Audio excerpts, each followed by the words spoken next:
All right. I think I got this thing all set up. What's up, folks? It has been a hot minute, but we're here again for another monthly stream. If you're new to the channel, I do these every month. We do a different topic like editing your photos or showing me editing myself, or doing stuff like critiquing things and all types of stuff. So definitely make sure to check it out. Today I'm going to be using Capture One, which is the program I don't tend to use, but we're trying to work out the natural fills preset pack for Capture One.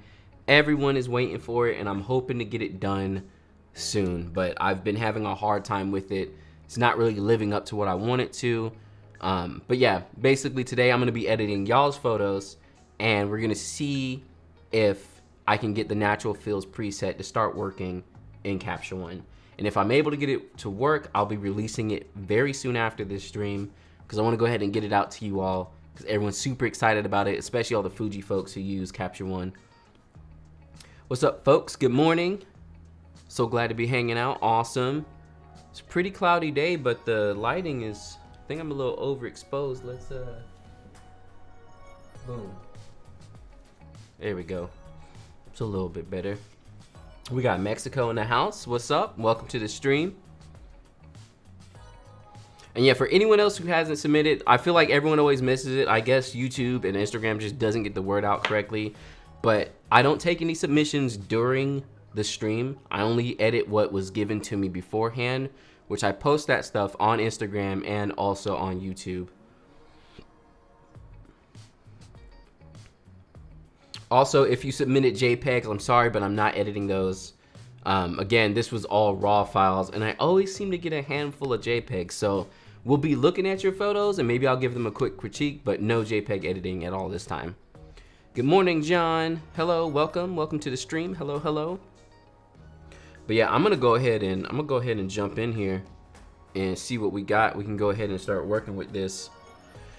And again, if y'all saw the last time I was live streaming with Capture One, so basically y'all are gonna see me in the nitty gritty. Like, I'm gonna jump into Lightroom every now and then and try and edit and try and match the preset in Capture One to the Lightroom natural fills preset pack. So yeah, we're just gonna be hanging out, editing, and trying to get this thing to work. Hopefully you'll see some of your photos if you submit it, and yeah. But yeah, I noticed I got a whole bunch of Fuji files. Not much of anyone else. No one be shooting Nikon anymore, I guess. First time I actually sent in some pictures. Awesome. I think they're all in order, right? I like scrolled through them earlier.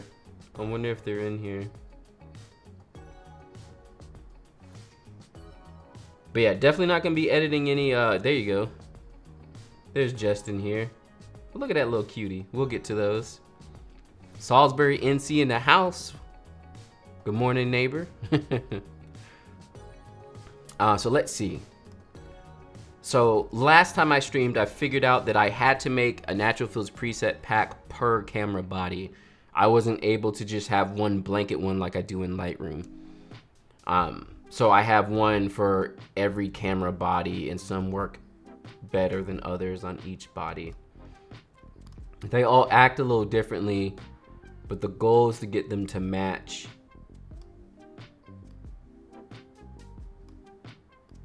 what it would be in Lightroom.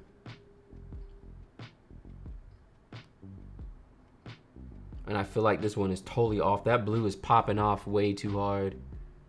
You know what I don't like about Capture One, and maybe full view, split view? What's full view? Oh yeah, see, I wish that they had a before and after where I could see both pictures beside each other, rather than this stupid slider. Like, I want to see the full image done and another full image not done. Not this. I mean, that's great and all, but I don't know. That doesn't do it for me. Fuji kids just sitting around waiting. They're like, give us a natural preset. We need it. Here, let's compare to Lightroom.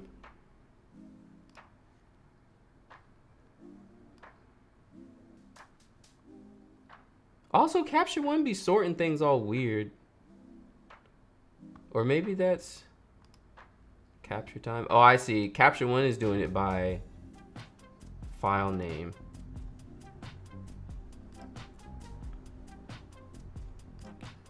So let's compare. So here is natural fields in Lightroom.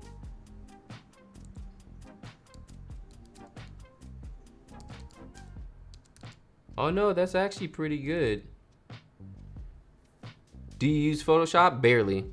There's always, I always wonder that. I feel like I see so many photographers who are like, oh my God, you have to use Photoshop. Unless you're doing like retouching work or like magazine editorial, like there's no need for Photoshop. There literally is not. I think sometimes people get confused in their genres and they think that like Photoshop's something you have to use, but it's not. Like, I can tell you that. For wedding photography, like, speed is the game, and Lightroom is good enough for that. And the only thing I use Photoshop for is like cloning stuff out sometimes.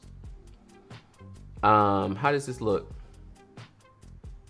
Yeah, see, it's like something's wrong. It's not all the way there. Y'all, I just want to finish this. Yeah, the blue is way too blue.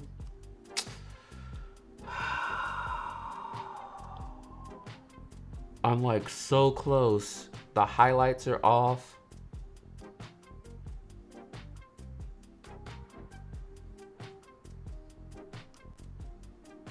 You know what? It's probably the curves. Dang, y'all.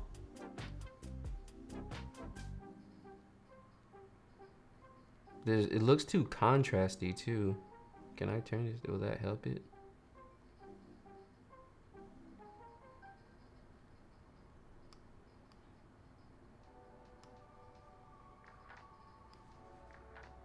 Okay, so the Fuji one still needs work.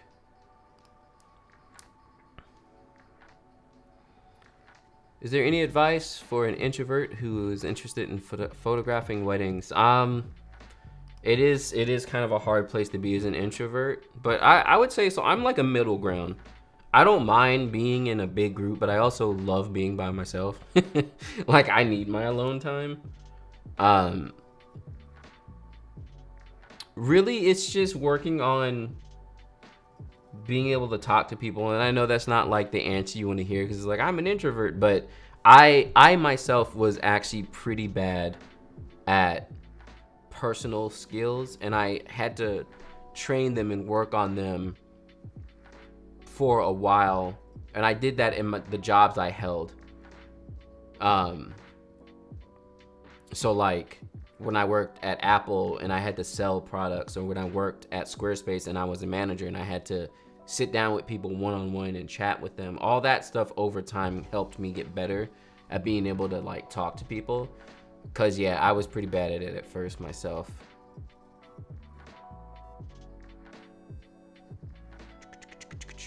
So much chatting, trying to keep up with everything. What is your auto power save setting when doing weddings? And or do you recommend it? Auto power save? That's the when it turns, yeah, I turned that off because I don't want my camera ever turning itself off without me knowing. But I do have a habit of turning my cameras off when I'm not using them. And that's something I've picked up over the years of shooting Fuji. Just because, you know, mirrorless cameras, we all know the batteries are, you know, they're really not the greatest compared to DSLRs. Like, DSLRs are still the king of battery life. So yeah, when I know not much is happening, I'll go ahead and just turn my cameras off. But you have to really know, like, don't be hanging around when people are getting ready and you were just taking photos and turn your cameras off, because like something's probably gonna happen. Shout out from Australia. You have the best content out on YouTube. Can't wait for your channel to blow up even more. Thank you so much. I really appreciate that. You mainly need Photoshop for heavy, intense retouching. Like, exactly. And that's really all you need Photoshop for. If you're not doing extreme retouching, then there's really not too big of a point of Photoshop for the general photo editor. Like, if you want to white balance and make stuff look good and get the colors right and all that stuff, just Lightroom is more than enough. Even you can do some cloning and stuff in Lightroom too. All right, so we got the same thing. I'm gonna auto white balance this, which should, yeah, get it closer to that blue.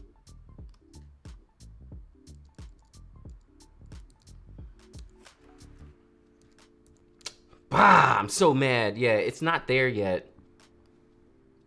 It's close. It's too contrasty. I don't know where that's coming from. Is it the shadows? The colors are all off. I thought I was close, y'all. So mad.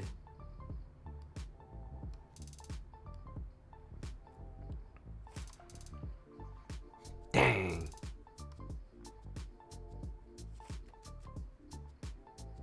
Yeah, it's the curves. I think it's the curves. I'm not gonna make y'all sit here and watch me do the curves, because that part of matching is the absolute worst. It's like painful. Like me sitting here for hours tweaking the curves to make sure everything matches. It literally is painful. It's too magenta as well. Yeah. Would you recommend the X-T2 for someone who wants to get into Fujifilm for weddings? Yes. So the second shooter that I use most of the time, she shoots with the X-T2 and her photos are great. Again, like at one of my more recent weddings, she took a shot that I wish I love when I get seconds who are really good and capable and they take a photo that I wish I would have taken.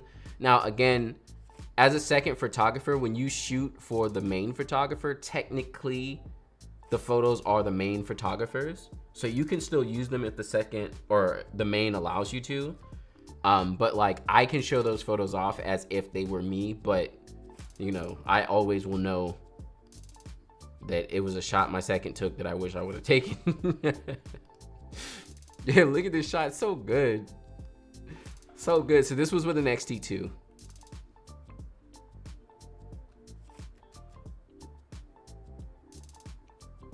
Hello from Brazil. Do you have one big recommendation for X-T4 when shooting a wedding? Not really.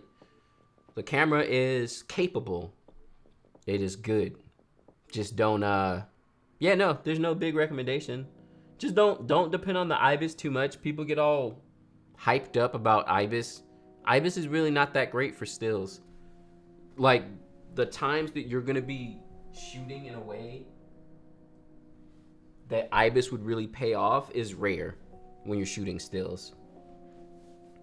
Because if people are moving, then you can't be shooting slow shutter anyway, so it's like pointless. Maybe the Luma curve? Probably. It's something in the curves. I'm pretty sure it's the curves. Will this be available to watch later? It will be. I usually leave all my streams up. I may change that. I'm thinking about getting into the whole, like, you can join a channel. And when you join the channel, I may have some live streams where it's subscriber only and they will be the only ones who can chat. And I also might start locking some of my live streams behind the join feature, but we'll see. Hello from Nigeria. Hello, hello. Welcome to the stream. What do you pay your business second shooter? The seconds, I try to keep it between $35 and $50 an hour, depending on experience and how much I can trust them. Like I think this second I pay her like 45 or somewhere in that range. She's amazing. Actually, in my next behind the scenes video, she gets a whole section. Like there's a whole section of her just shooting that's part of the behind the scenes video. So it's gonna be a good one. Yeah, so I think the curves are off. The colors are about right. The blue is a little hard. And it's a little too contrasty, which is probably, like someone said, is probably the curves.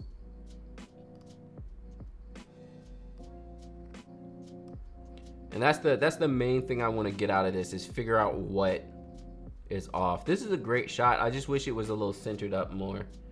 And obviously you can crop, but it's not gonna fix, like cropping, you're gonna lose too much of the photo.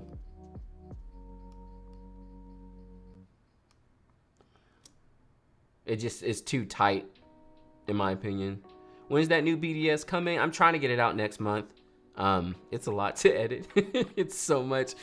So far, I already have like an hour and 15 minutes of content, and I've only made it to the ceremony. So it's gonna be a beefy behind the scenes. Like, Y'all gonna see the whole thing. Okay, let's compare this.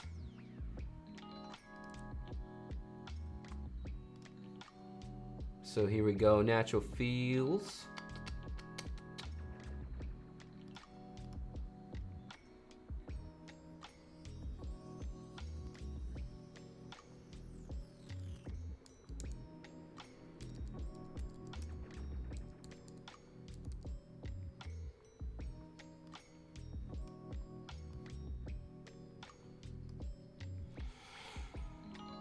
Yeah, dang. I thought I was a lot closer than I was. It's still off actually pretty far.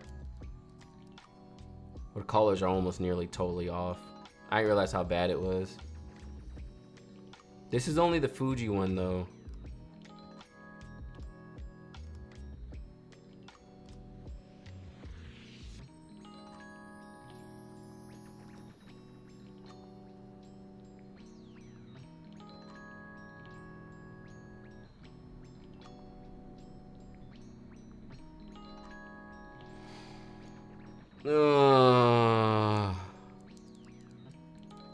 So far to go.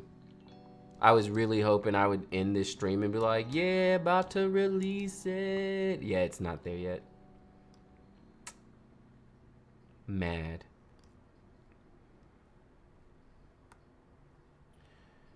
I like how you still use your viewfinder even though you have mirrorless. Anton! Thank you for that super chat, bro. Bro, you're killing it on the road to 100K. Close soon, close soon. Also, since he gave me a super chat, shout out to Anton. We are in a small group of YouTubers who just kind of share the woes and life of YouTube together. You should definitely check out his channel. He also does camera stuff as well. More cinematic, more film-based, which is really cool. Let's see if we can find him real quick. Give him that shout out.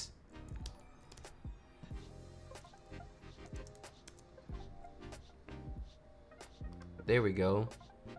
If you're into filmmaking and want to get some information, especially about Sigma lenses, definitely check him out.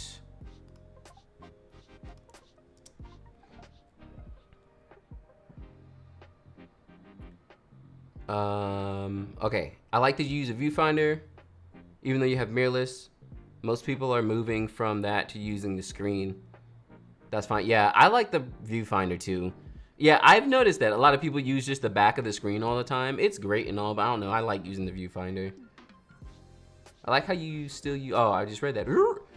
What's the update on the next behind the scenes video? I literally rewatched the current ones. The next one should be coming out hopefully next month if I can light a fire under my behind.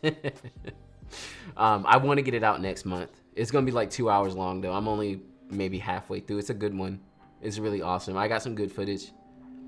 How would you shoot a reception at night on an open space? I started using only higher ISO instead of flash. An open space, so you mean like there's no ceiling, like you're outside? I think oh no, I made a video, I haven't released it yet though, but I made a video where I talk about some of the Magmod products. Let me see if I can find it for y'all. Magmod just came out with some new soft boxes. They got bigger sizes now. I have the small one, but they updated it too. Let's see. View all products. This thing here, the Mag Bounce.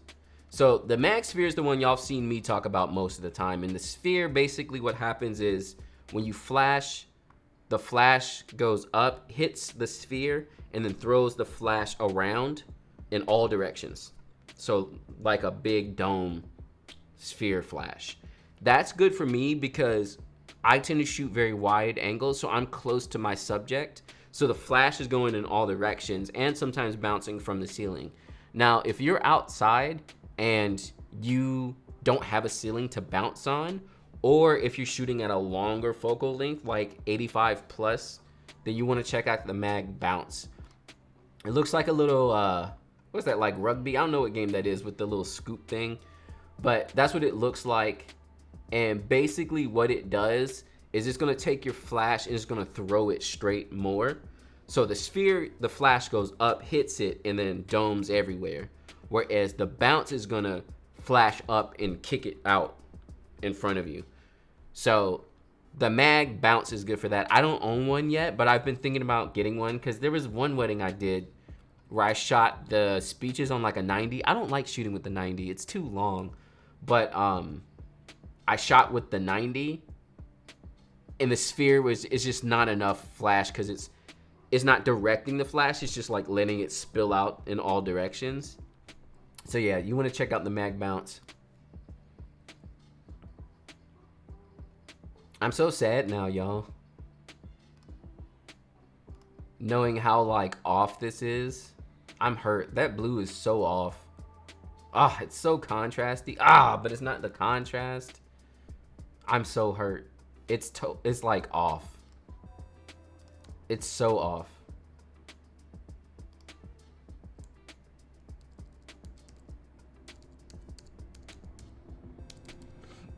The saturation feels like it's too heavy. Yo, so many subs coming through though.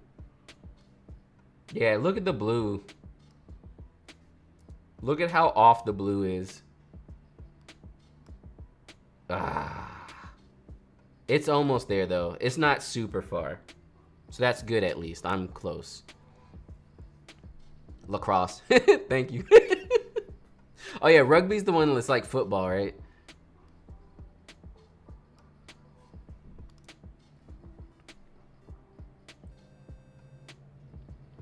What's the best camera exposure setting on a picture to create your own presets? Under, over, overexposure. So camera exposure, it depends on the skin tones and the scene itself.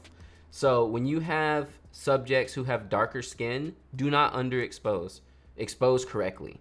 Because you're gonna underexpose their skin and it's just gonna be a bad story. If you have people with lighter skin, you can underexpose because you'll be able to save the tones. That's generally what I base it on if you're taking pictures of people. Don't underexpose darker skin, underexpose for lighter skin. Expose correctly for darker skin. Yep, it's so off, it's so off. So mad. So mad. I just want to get this thing done. My wife be asking me, did you finish the Capture One preset? Ah! Stop asking me. I'm trying to do it. 100K on the way. Rhyming, yeah. Dude, I bought your preset about 2 weeks ago. I just want to throw it on most of my photos. Awesome. Thank you so much. When is the new preset coming out? Sorry if you said already. I'm trying to get it out soon. This is another test of it, and right now I'm finding out it's not really working the way I want it to on Fuji files, so I gotta go back and redo that. Am I the only one who thinks the viewfinder of the X-T4 is worlds better than the X-T3? You know, I've never really sat down and stopped and looked at them, because I have both cameras, but I've never like really sat and looked at it. Things I do be missing out with the X-T4 though, that shutter is crazy. It's super quiet and super fast. Viewfinder all the way, can't use the back screen because I need reading glasses. Does bouncing the flash off the ceiling look bad if it's not white? No, it's usually fine. I wonder if I can show you some examples, because I usually bounce off of a ceiling. Like I always bounce off of a ceiling no matter what the color is.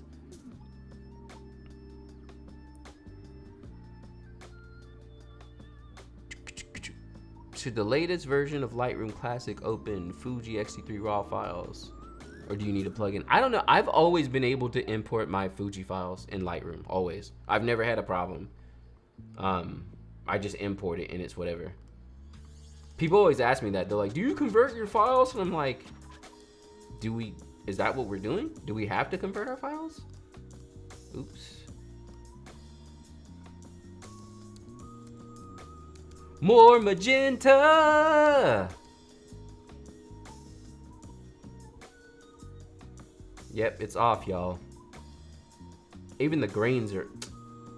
I thought I was way closer.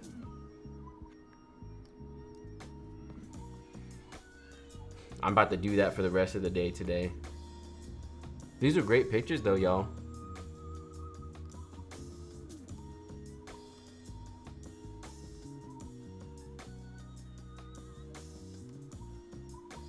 Yeah, it's probably the curves.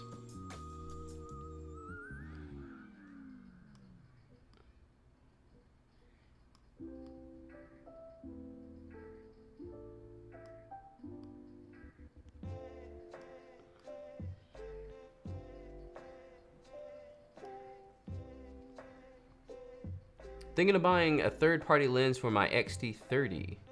Who would you recommend? You know, I've never really used any third-party lenses. I want to try some. I've had some people try and send me some for like reviews, but I just never really got into it. Yo, been binging your videos for the first week. Oh, first wedding tomorrow? Awesome. You sell presets for C1? This is the one I'm trying to work on. When I get this looking the way I want it to, then yes, I will be. But as of right now, I don't. Wouldn't a dark ceiling absorb the bounce? Yeah. So like, let me see if I have an example. So this location, right? Right now there was still light. This is open, so it's basically outside, but it has this covering here. So this was black. So this is gonna eat up the flash, right? So here's what the reception photos ended up looking like. Let me get to the dancing stuff.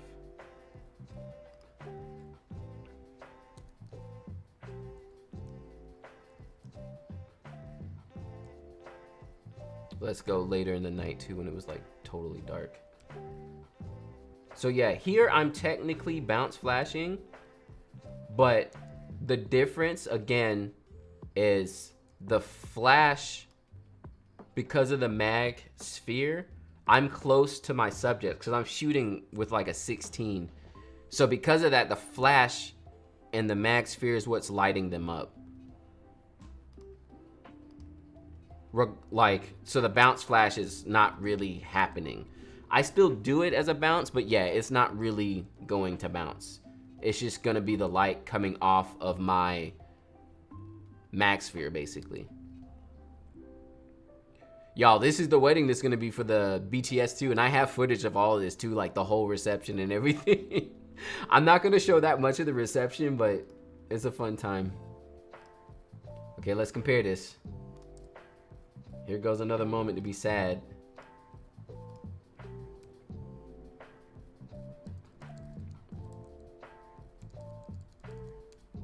The reason it's so hard to match is the way that Lightroom deals with stuff is so different than Capture One. It's like so different. Not even kind of, it's like drastically different. Yeah, those greens are off too. All my the whole thing, y'all.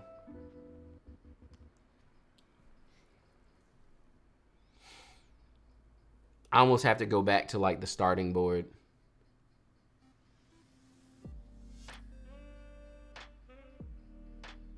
How do you deal with running out of poses in the moment?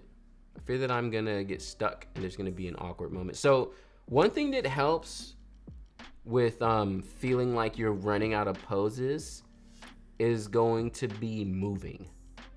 Like, make your subject not just your couple, but the area that you are. So we can compare with some of these photos from the wedding. That's going to be for the behind the scenes, if it wants to open.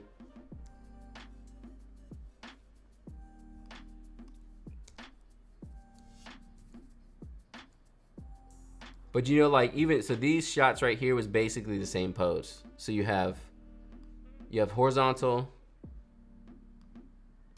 you have vertical, you have close up. It's all the same pose, but you have to think differently than just the pose. You have to think about the photo and then also using your location. And then I move often. So like that was almost 3 different shots right there. And then we moved. This was close to that other location. So I'm pretty much always moving. And it's the locations that help give you more poses, not just, you know, not just the couple themselves. This was the first look. Let me see if there's more portraits. Yeah, then it's the same location as before, but now I'm shooting wide.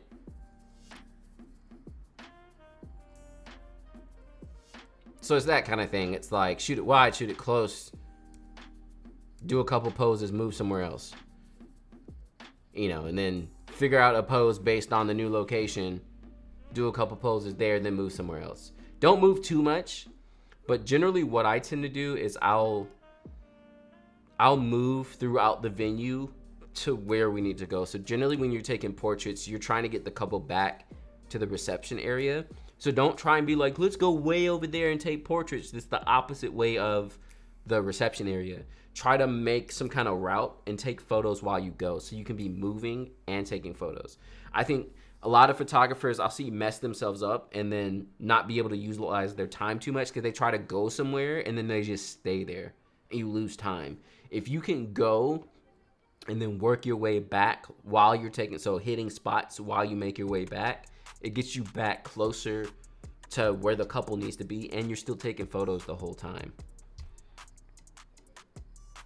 I use TTL, then set for 2/3 underexposed, which tends to work best for me. Yeah, I can't stand TTL. I can't. Also, TTL is slow. TTL is so slow. I shoot all manual on my flash. And generally, I can just keep it the same because, again, once it starts getting dark, the amount of light you have is not going to really change. C1 is more saturated in contrast. Yeah. I think it's in the curves. The color curves and the luma curves. It's way more saturated. And I don't think I can just turn down the saturation.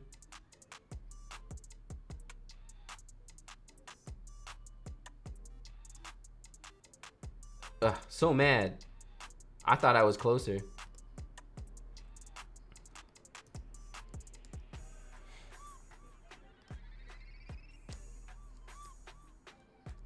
No, wait, hold on.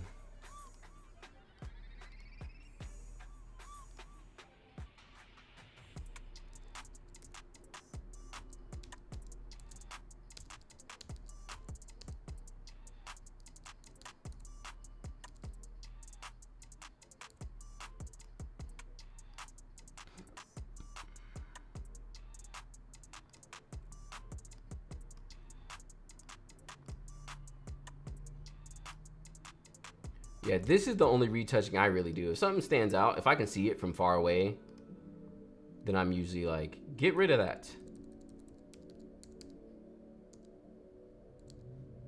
All right. I don't know if this is the best photo to try to match to. I also try and take a photo that, like, this photo is looking kind of wonky even in Lightroom to me, and I don't know if it's the white balance. That happens sometimes. But yeah, it's close. It's pretty close. It's just not there. I hate dealing with the curves. It's the worst part. The worst part. The worst part. Yeah. Oh my goodness. Okay. Okay.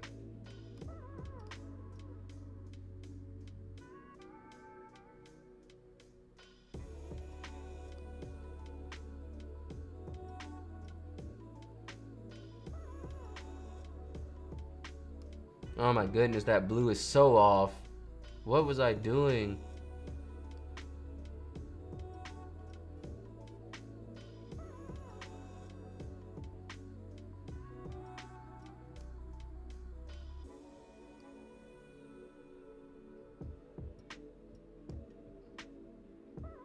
Oh.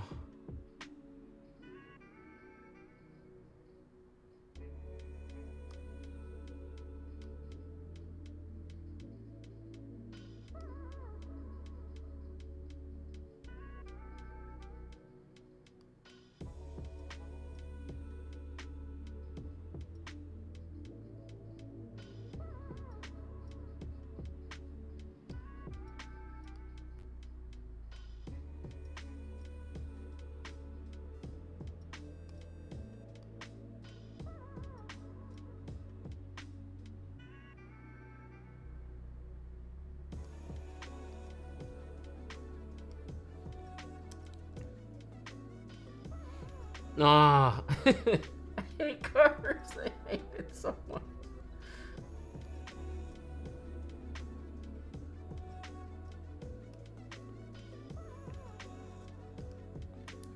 Do you do profile corrections like vignette? I do not.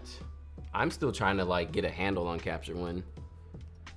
Do you think Capture One is better than Lightroom for Fuji users? Not really. I have not been impressed by Capture. I know so many people are like, oh my goodness, you have to use Capture One if you shoot Fuji. My photos look fine. They've always looked fine. Everything is fine. I don't know what the problem is. I don't know why everyone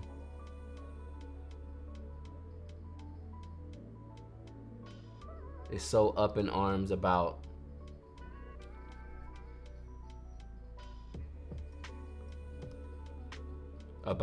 Capture One for Fuji. And again, like I said, for me, a lot of it is speed more than anything. So like, I'm just much faster.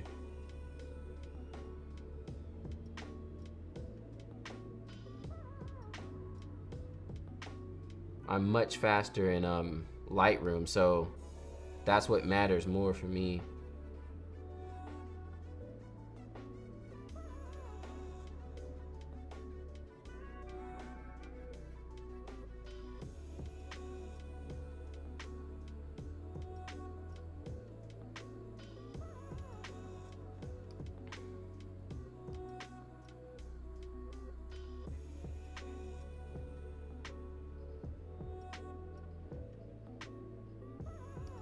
What I hate too about the curves is like, you have the curves and then you have the colors and they all affect each other. So like you move something and then you're like, do I need to change the color or do I need to change the curve? And you're like, ah!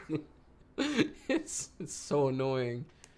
How did you start transferring the preset to C1? Did you use photos of color charts? No, I've been matching from photos the whole time. So I'll pick a photo I really like and I know works a certain kind of way, and then I'll just sit here for hours trying to match, and it's painful.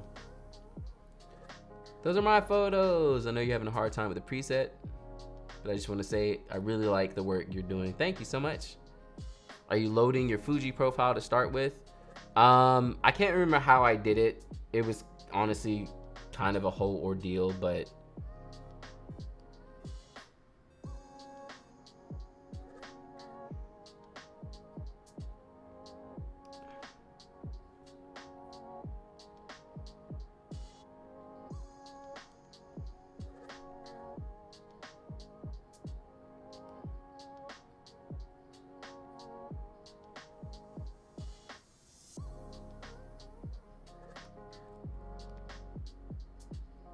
oh yeah, color curves. Why do you hurt me so much?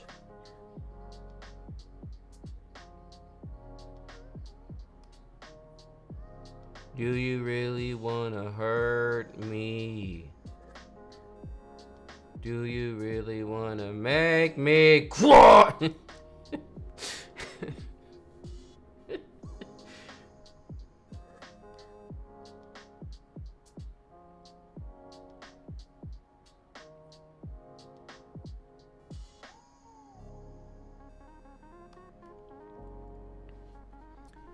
Christina, I use Lightroom for large numbers of photos like weddings, etc. I'll use C1 for quick everyday photos. Yeah, and that's what it feels like to me.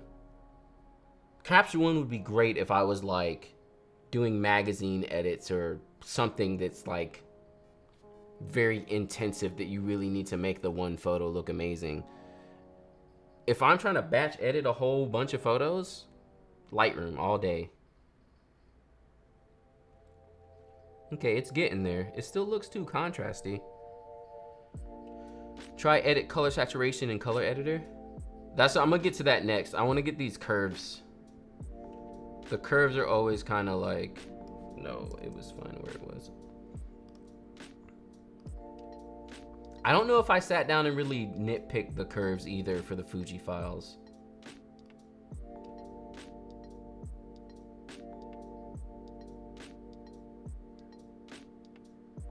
I found when I really sit down with the curves, it makes a pretty big difference.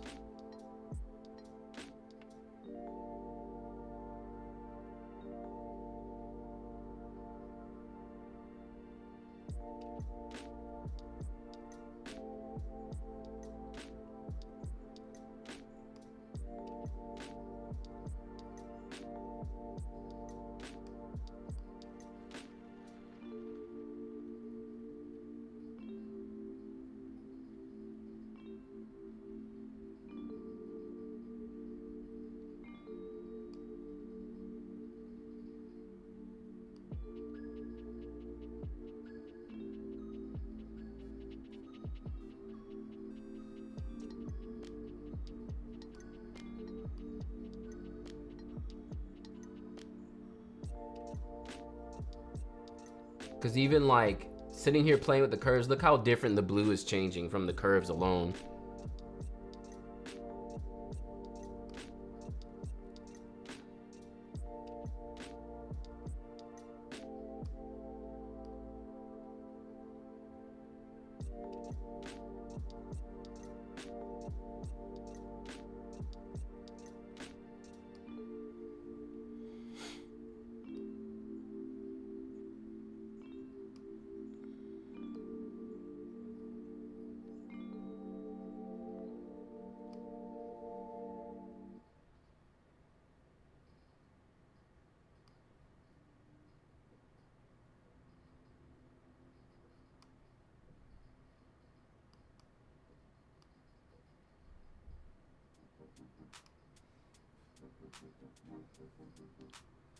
Like even that's starting to feel so much better.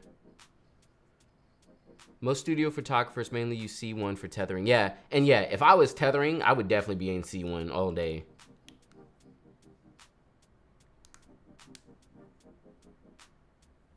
It's much faster than Lightroom and it renders RAW files. Great, especially for Canon files.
I hate the curves so much.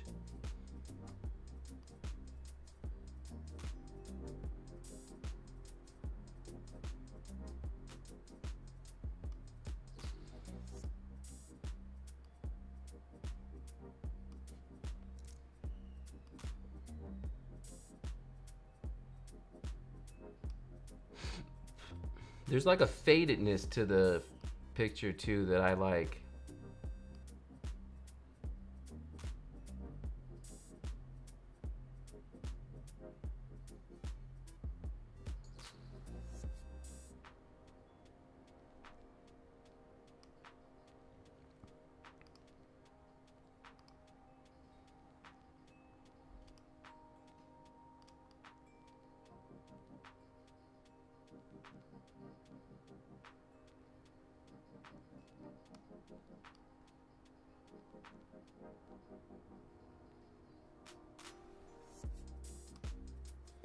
This is the fun part of being a photographer, y'all.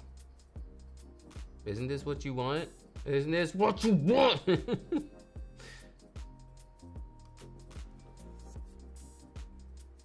It's too green.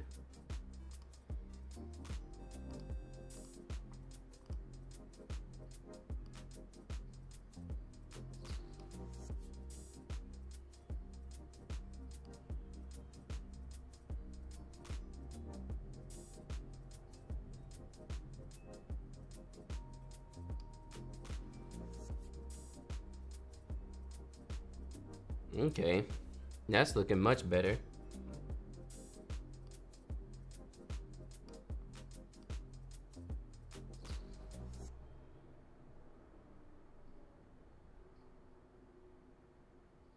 The blacks are looking too green.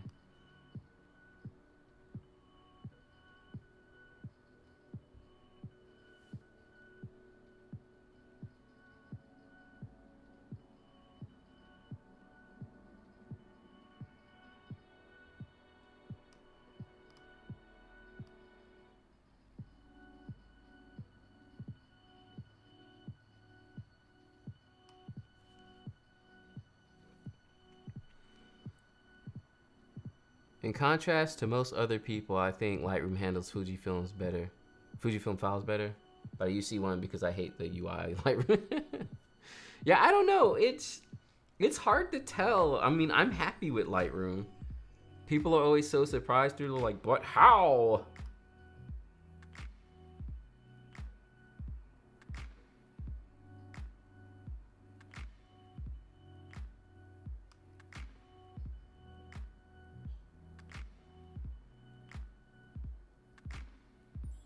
Like, how is it possible that you use Lightroom for Fuji files? It just works, y'all. It works.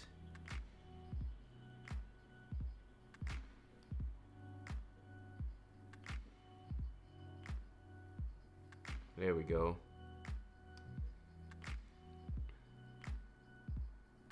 There we go. That feels much better. Y'all can't see it, can you?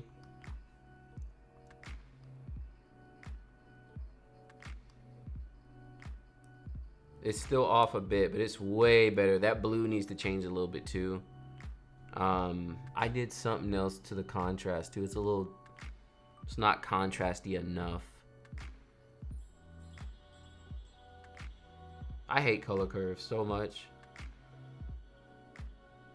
That's way better. I'm gonna make a couple more adjustments and then I need to save this. It's a little too green still.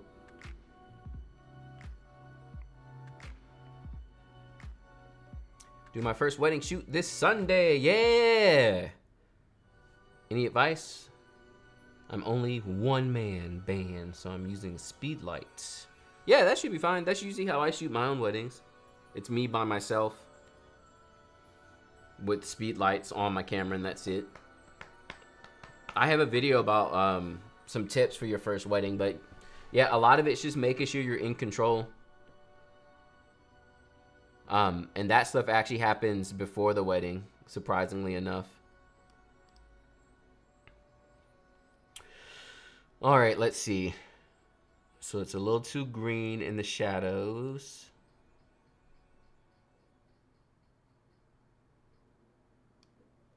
Wow, getting that matching up is like the hardest. And something's too...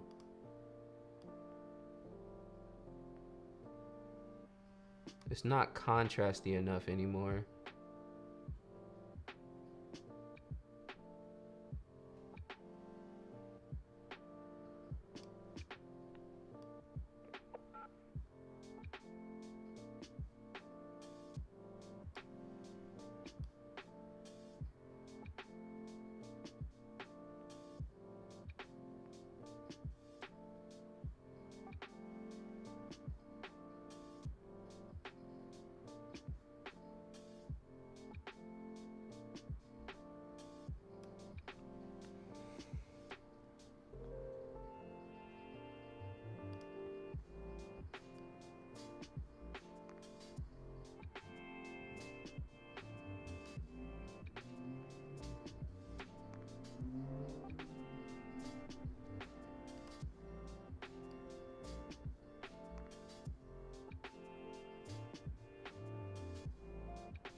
Okay.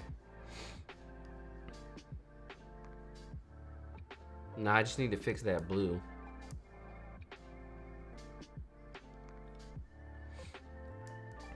Good morning, brother. Hope all is well. Hello, welcome to the stream. Favorite all-purpose Fuji lens for travel? I'd probably say the 35 f2. or the 23 f2, somewhere in that range. Okay, hold up.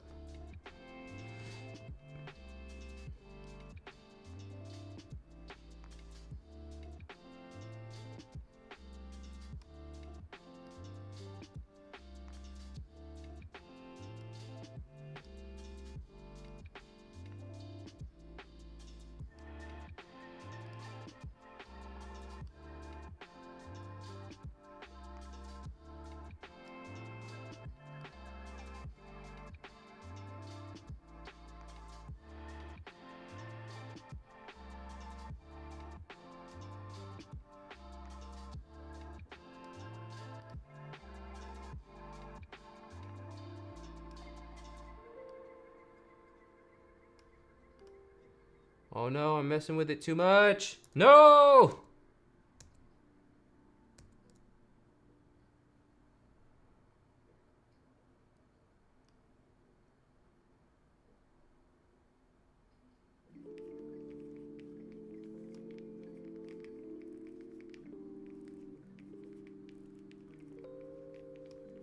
That's what happens to you. Like, you start tweaking it too much, and then you tweak it too much, and then you're like, ah, I'm losing what I had. It's falling apart.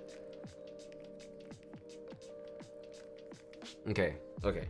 That's feeling pretty good. Let's save it for now. No exposure, no white balance.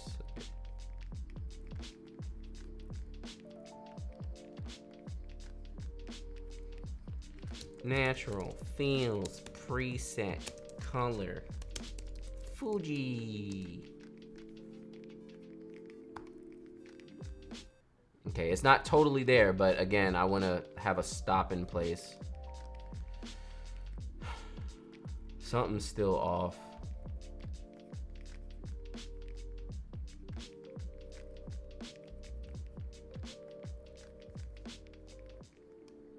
Okay, let's fix this blue now, which is going to be in our color editor.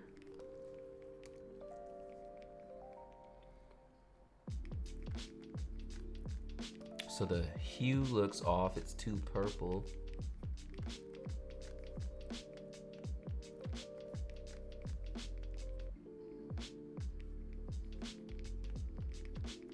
And maybe the saturation just a little bit.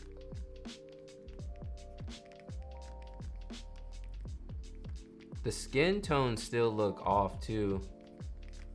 Like there's a glow in the Lightroom one that's just not there. Much better though. Look at that. Yeah. Great job. I hate color curves so much.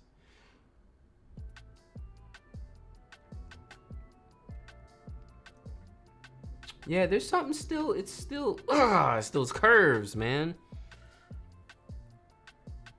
Doing 2 sunset beach weddings. One today, one tomorrow. Nice. What are you using to do your edits, Mac PC? Right now, I'm on a Mac. My computer is a Hackintosh, so it's a custom-built PC that also runs Mac OS. So I can run Mac OS and Windows on my one machine. What is that in the skin tones? It's like magenta, but it's like glowing. Beautiful, glowing magenta.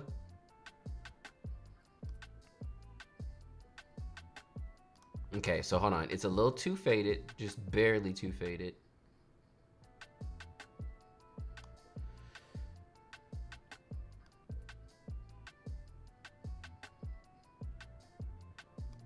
And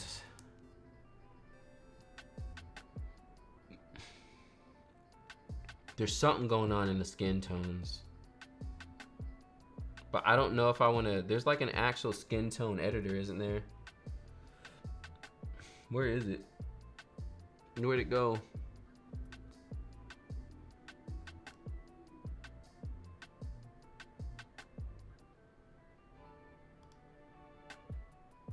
I don't know if it's the colors, you think?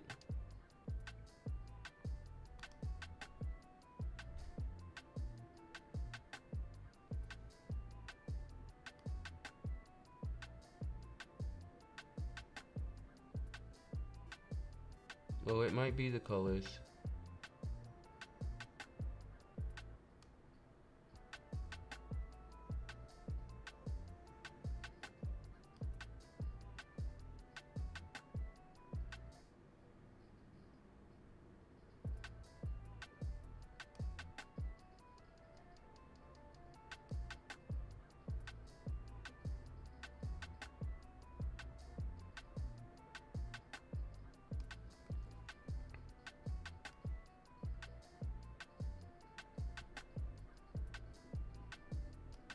That's pretty close.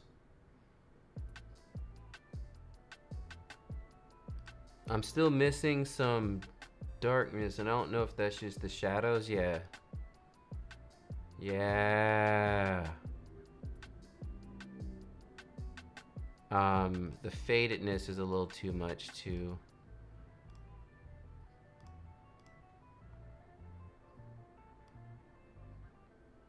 Oh, actually, no, it's fine.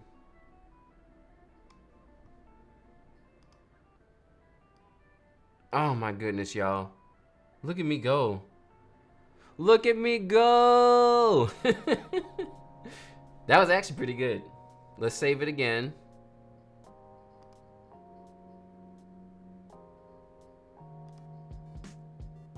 No exposure, no white balance.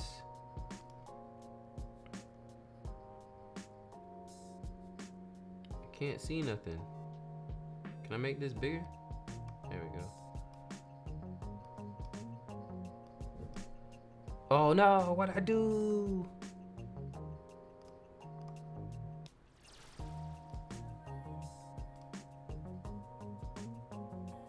Natural feels.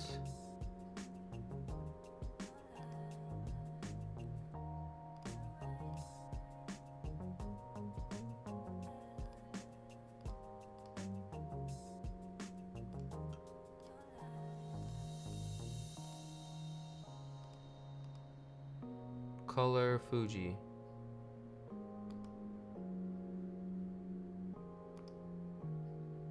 All right. And so then the real test is to go back to like this, reset the photo, and then use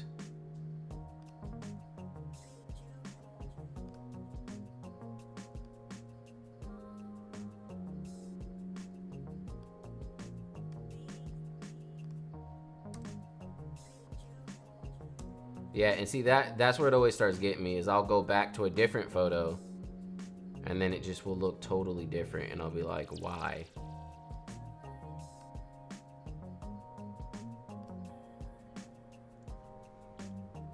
Like here the fadedness is way too much, but on the other photo it looked fine.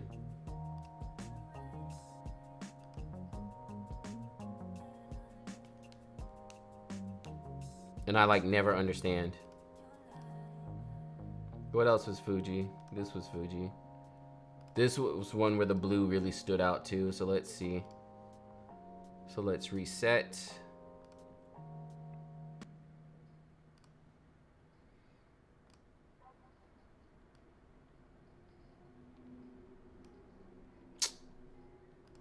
And it's totally off. I don't understand. Look at her hair. Look at that difference in the hair.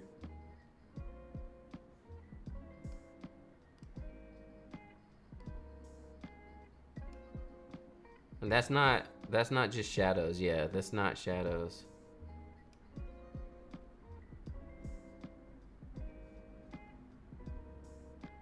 Ugh. Okay, let's keep moving on.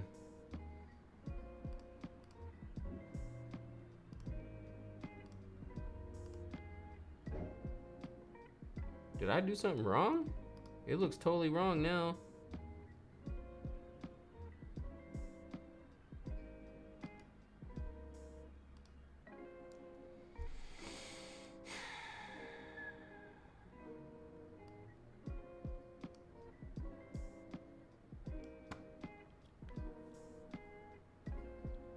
This is why I haven't released the Capture One Natural Feels preset yet. This is the literal reason. Y'all get to see it firsthand. Anytime you ask yourself, oh, isn't John gonna release Natural Feels for Capture One? This is why it's not here yet.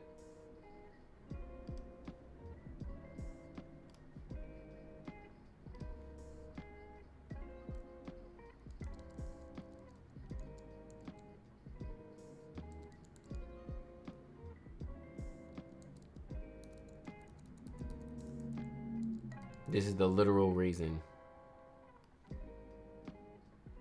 Look at it. The greens are like destroyed. I don't even know what happened to the greens. They were fine before. They're like totally off here. And I feel like if I keep messing around with it too much, I'll make it worse than it was.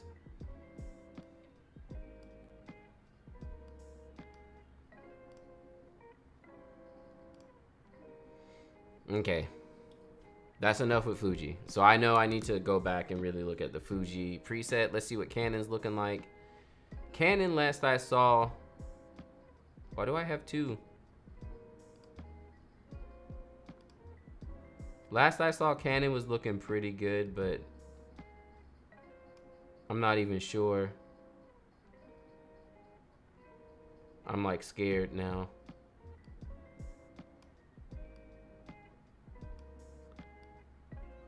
It's two.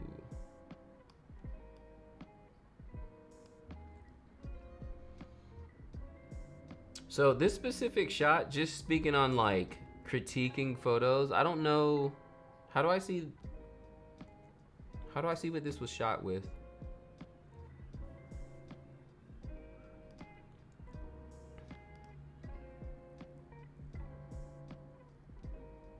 Is there a way? Oh man, they got the, oh no, this is the captures to hell. Here it goes.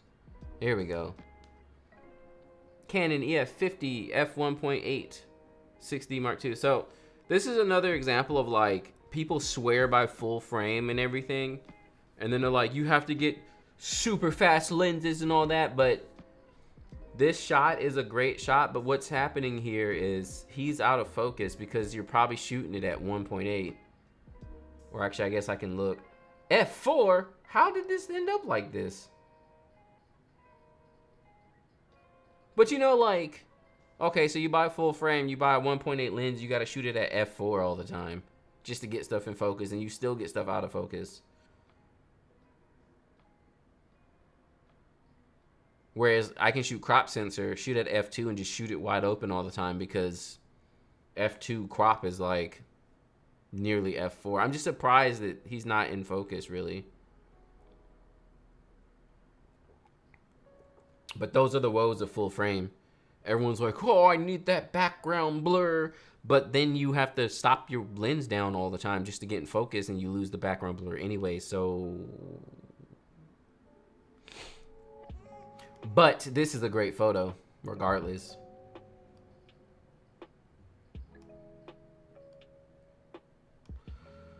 Okay, y'all. Let's try not to get discouraged. Let's see what Canon looks like.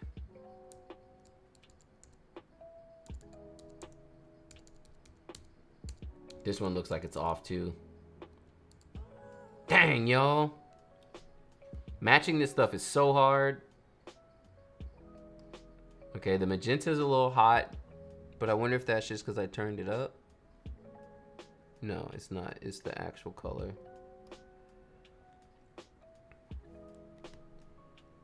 I've been dealing with that on my Sony a7R4. I shoot on Canon mirrorless. I use the M6 Mark II crop sensor, and I actually use a speed booster to get closer to true focal length. And take it off when I want the crop factor. Yeah. The magenta's too hard. Oh yeah, the black is totally off.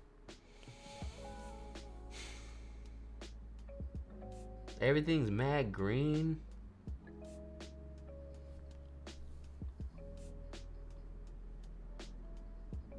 I thought I was so close. Okay, hold on. So the green is like all over the place. Everything is so green. So that's the first part, and that's the curves again. That's dealing with my shadows. So we need our green shadows.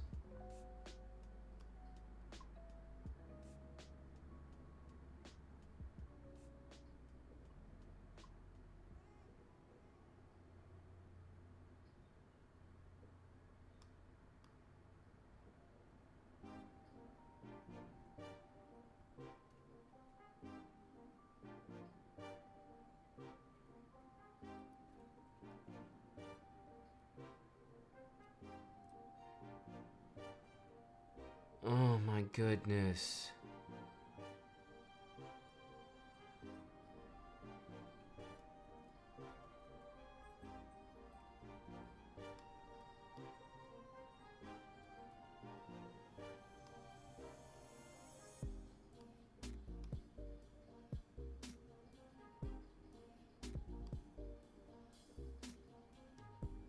There, I fixed it.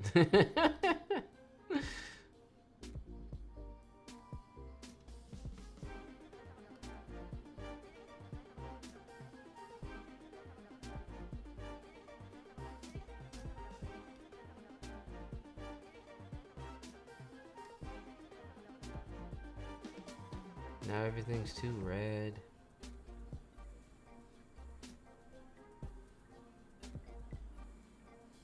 I find my images in Capture One to be way more pink than in Lightroom. Yeah, everything's just so different all the time.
It's painful, y'all.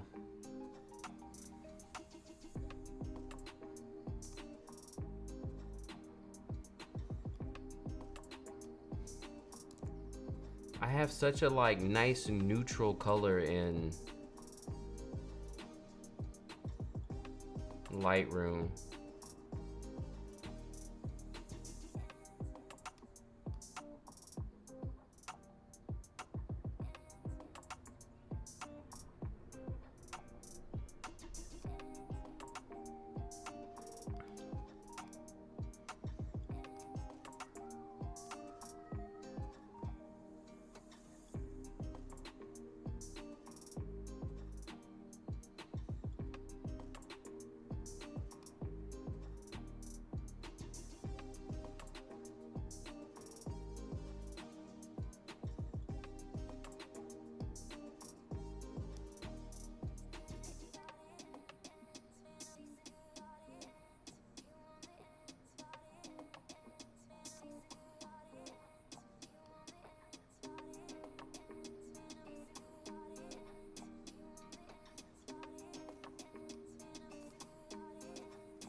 Oh my goodness.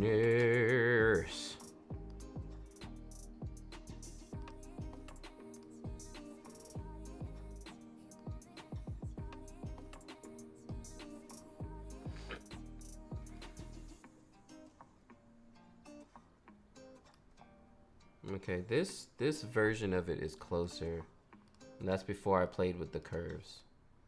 So I almost like made it worse with the curves, I guess.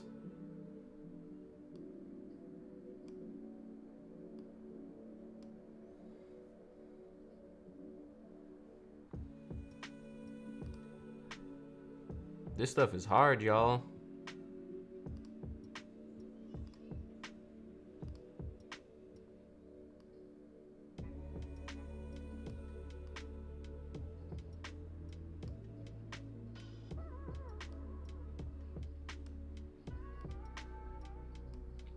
But yeah, like the preset looks good as is. It's just not what I want it to be yet, you know? And I want it to be as true to the natural fields preset as possible.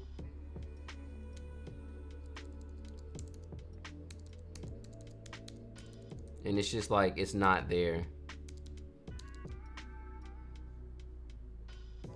I mean, this one's not so bad.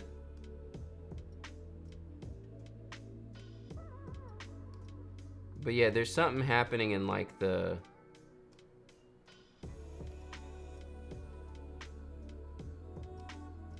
There's something happening in general, like the blacks aren't right. Is that blacks themselves or is that the color? Yeah, that's the color. Other photographers should put this much effort into their presets. Some people put out presets that just look like the worst. Yeah, that's been the biggest thing for me. Like, I haven't really advertised my presets yet or anything. Obviously, like, you see them in the photos, but that's my biggest thing with selling it. Like, I'm selling my preset. It's what I use. You know, there's a lot of photographers, and no offense to anyone, but they'll be out there with like 50 different preset packs, and it's just like a rando, like you said, like Instagram filters that they threw together just so they can have something to sell. And I'm not a fan, you know. I want to share with you all my look because it's something I believe in, and if you like the way my photos look, you can have that look for your photos. And I want to also be able to bring that to other programs. So rather than focus on having all these different like styles and looks and whatever, I'd rather have my one preset, but have it on like every program. I actually tried for 2 seconds to see if I could port it over to exposure too. And that was even worse than this. It was like so painful.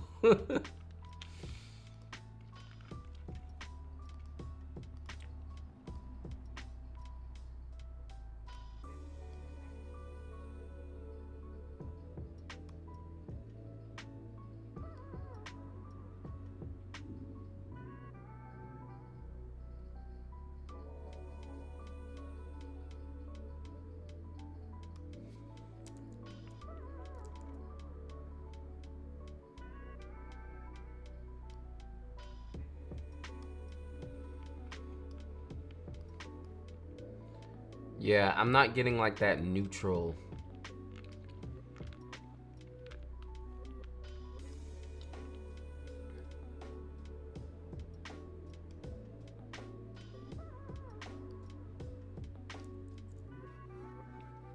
That neutral color tone.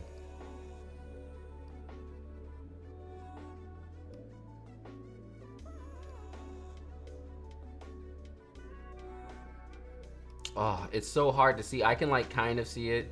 There's too much blue.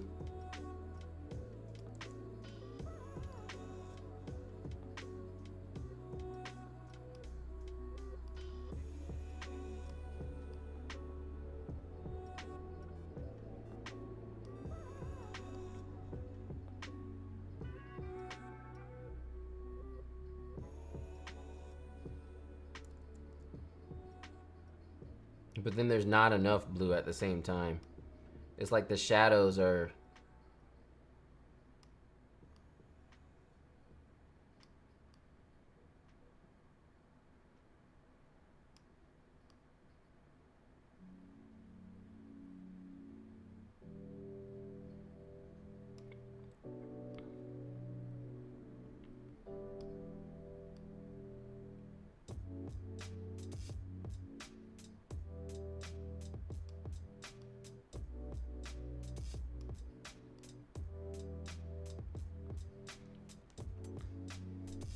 Yeah, dang, y'all.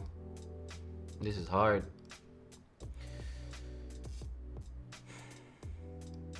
So close.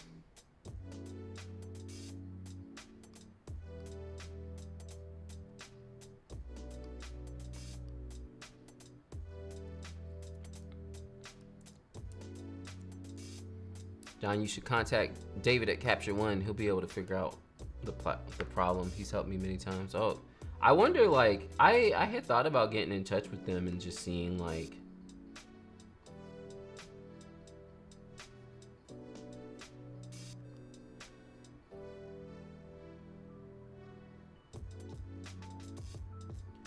because I've heard somewhere that they actually promote people's presets too, or their styles, because I don't know the popularity of Capture One just because I don't use it enough.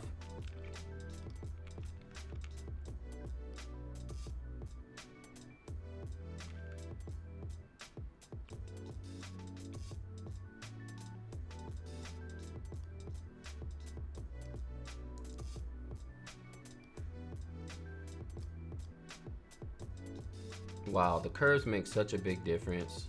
Okay.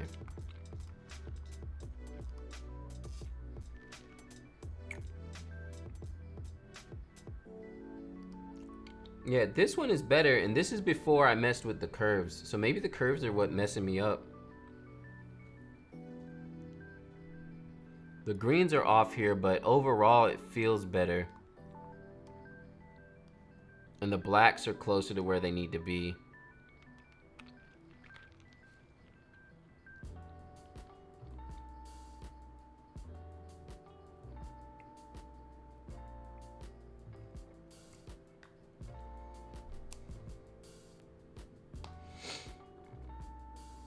Yeah, I thought I was closer. I still have a ways to go.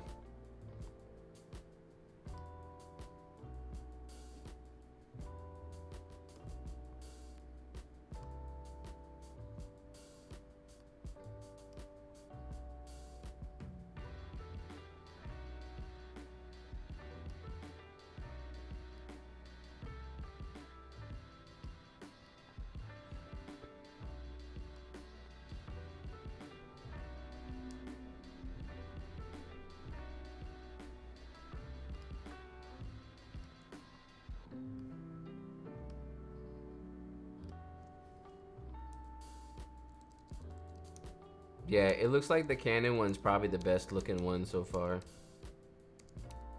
Last time I was saying it was the Fuji one, but now I don't know anymore.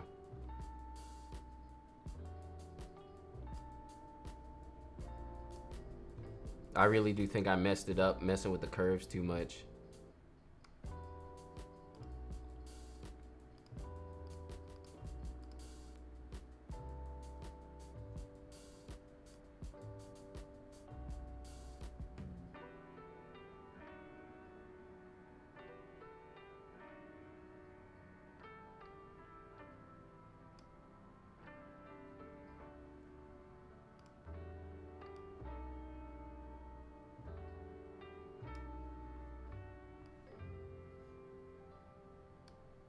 Yeah, that's pretty on.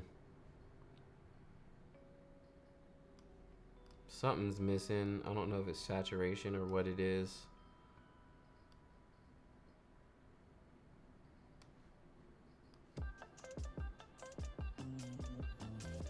Something's like darker. Is that the blacks maybe? No, the blacks are pretty low, and that's not shadows. Oh, maybe it is shadows.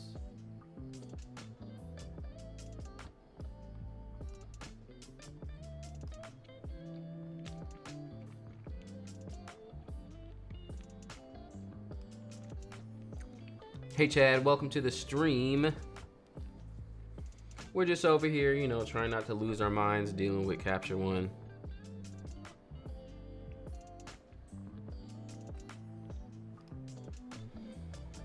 Here's another Canon.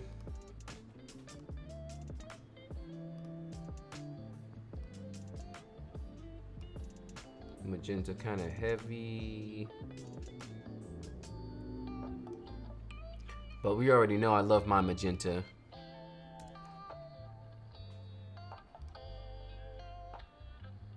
Yeah, dang, look at that difference. But see, usually I kick the magenta up some and it's too, yeah.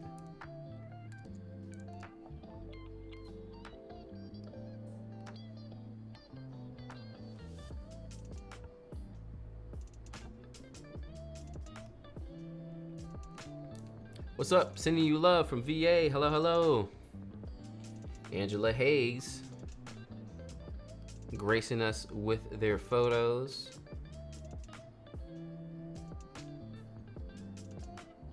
Yeah, the Canon stuff is looking pretty close.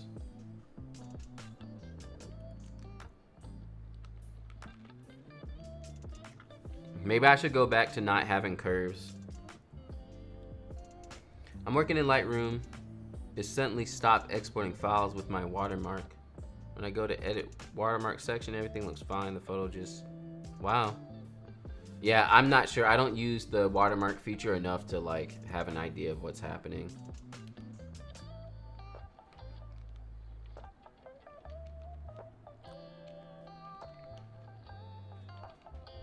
I wonder if the Fuji one, like, let's see. So if I reset this photo and I come in here, and this was originally, well, we'll just go to the new one that I messed with. And let's go in and let's just get rid of the curves. Start it off where it was.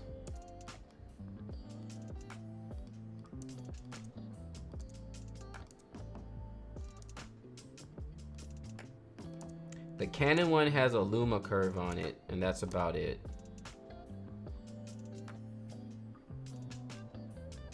Saturation's too low. The fadedness is too much. I mean, that's looking pretty good right there.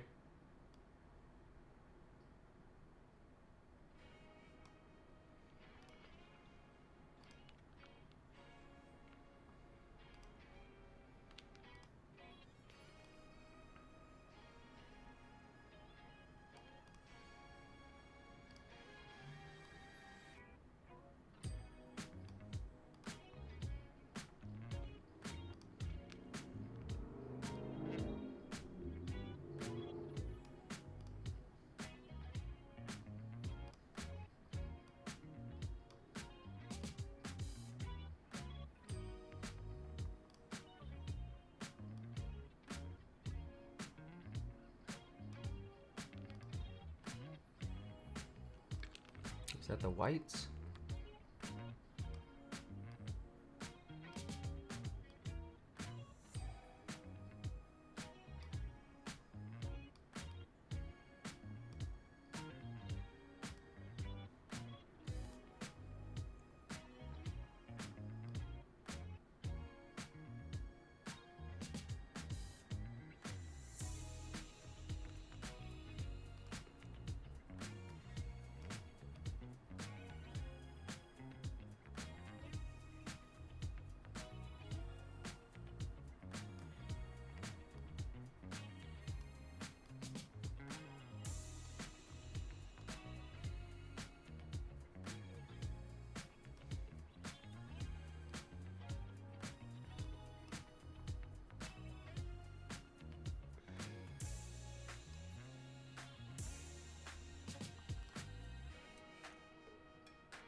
Maybe the curves were too much.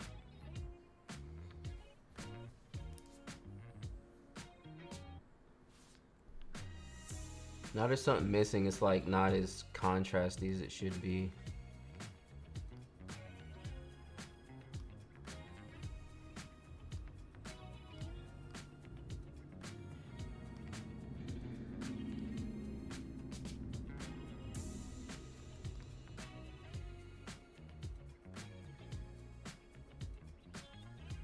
Maybe I'm making this too hard for no reason, yo.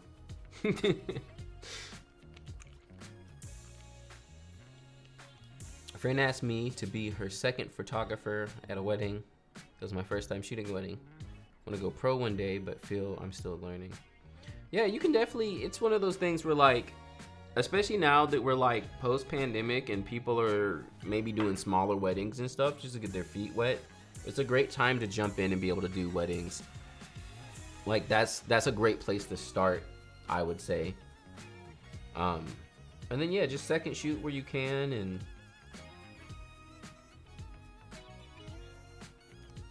kind of work from there.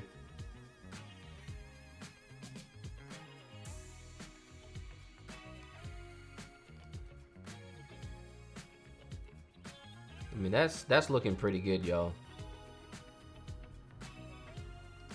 Magenta seems a little...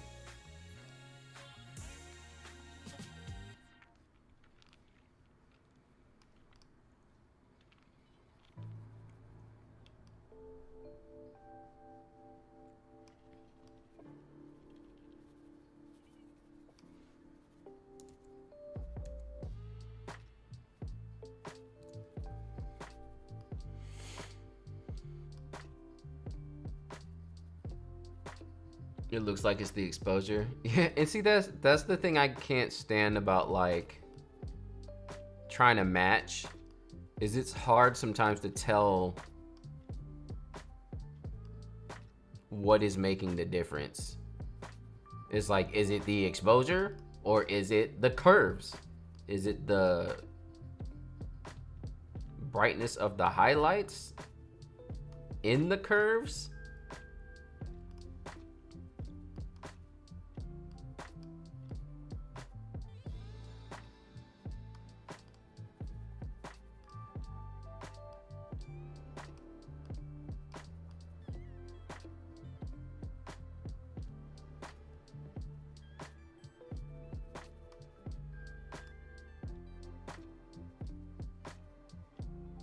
Cause now like something's too...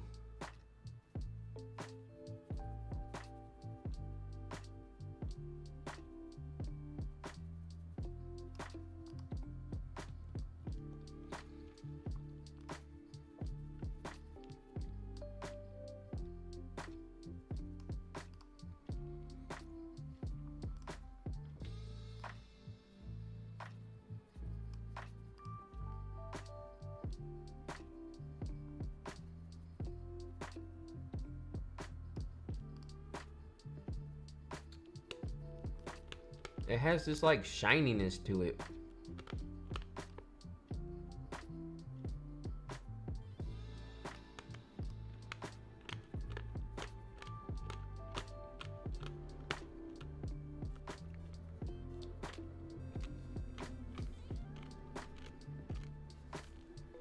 And that fadedness is like...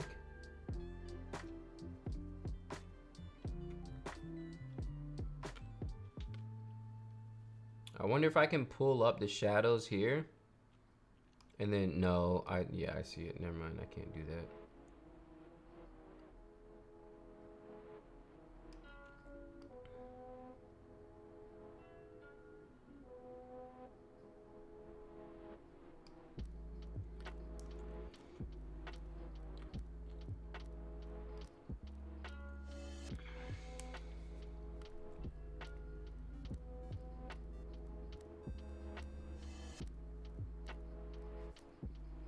It's like too...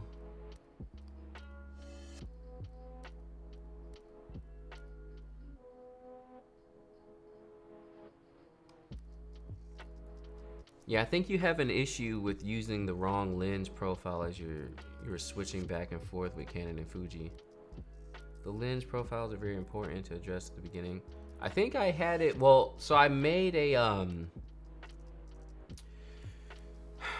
a specific profile called Natural Fields preset. And then from there, I was adjusting. Yeah, where's that shininess coming from?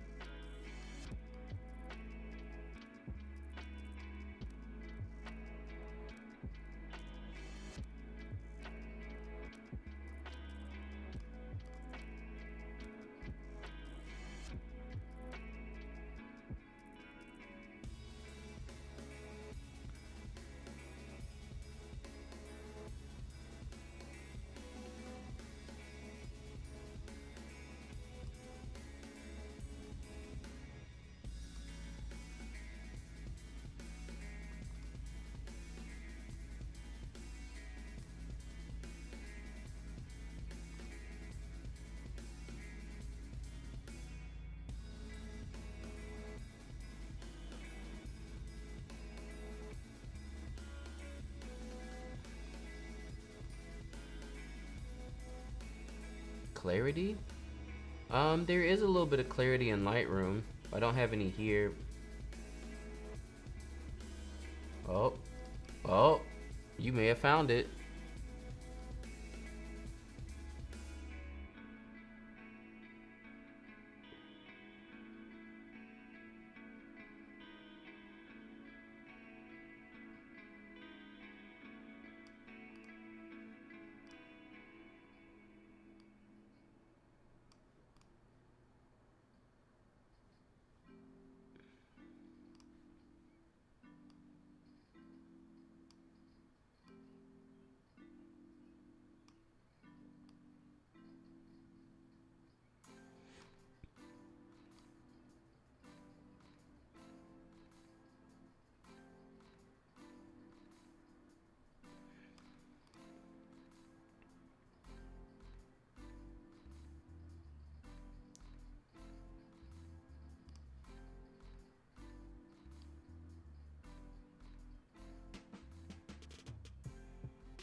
Are you wanting to perfect your Capture One preset before you go back to doing lives and editing? Like, yeah. The main thing is I just wanted to do a couple of these streams to really test out and make sure that the Natural Fills preset was working correctly.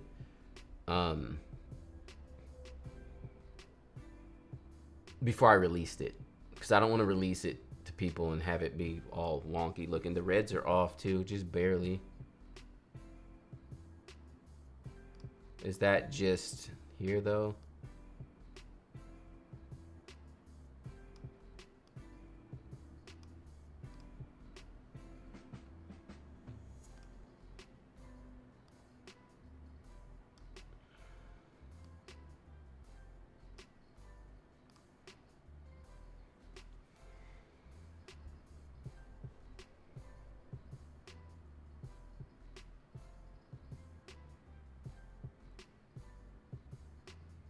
Yeah, I was thinking the whites look off.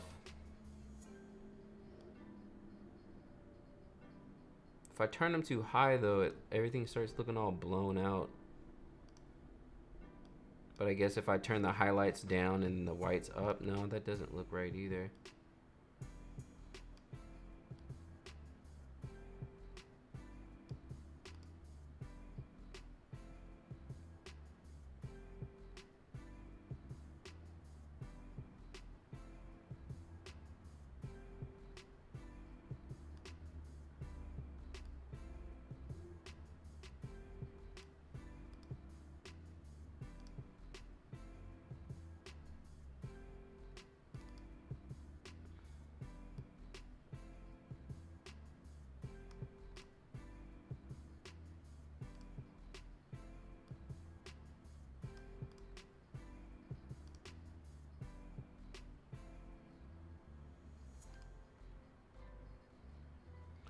Love what you do, John. Used the X-T4 in my first wedding last week. Need to work on the noisy photos because the venue was too dark.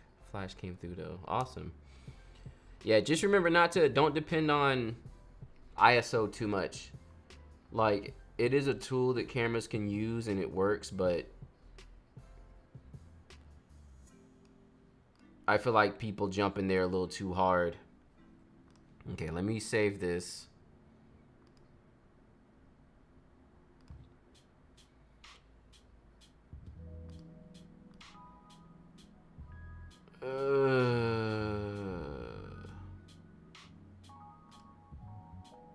Okay, we're gonna make a new folder.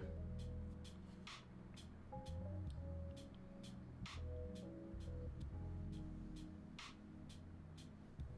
just gonna call it close.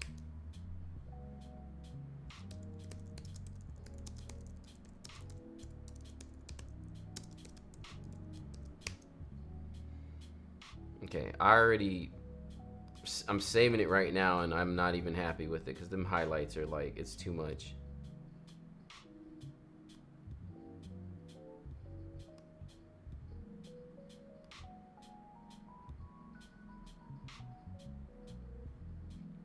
Everything looks pretty on. The colors and everything are looking pretty good. There's just whatever that shininess is, that brightness.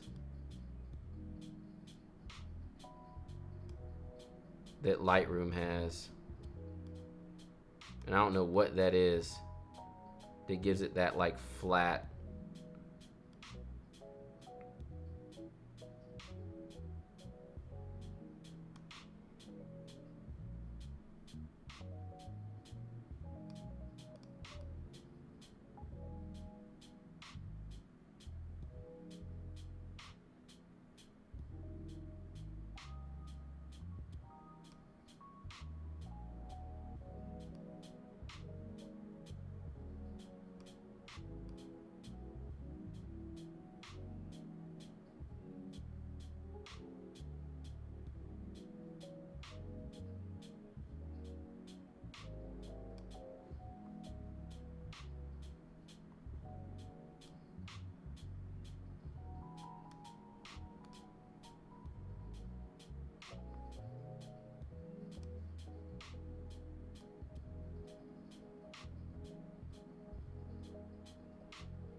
Color curves are the worst.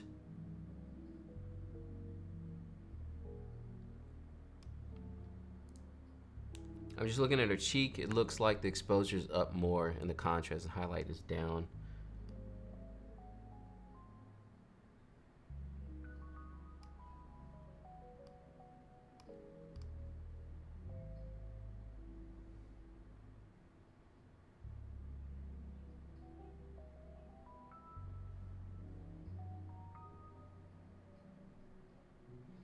This is looking better though. Like it doesn't look like it's too contrasty, which was one of the issues I was having before.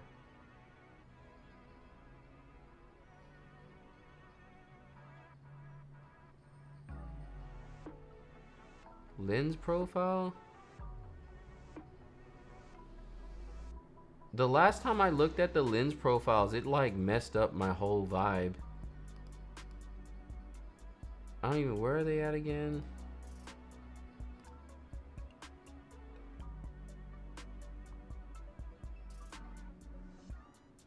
Lens correction? No.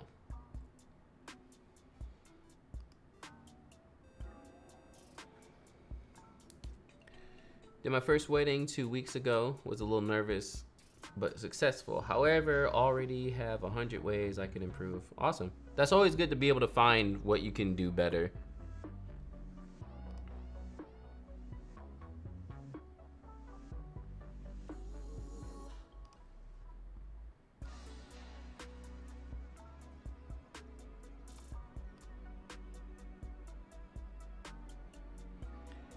Would you say Capture One is more like Lightroom or Photoshop? It's kind of in between, because you can have layers and stuff in Capture One, which you can't do in you can't do that in Lightroom. Hold on. Yeah, this thing is trying to back up, messing up my whole stream.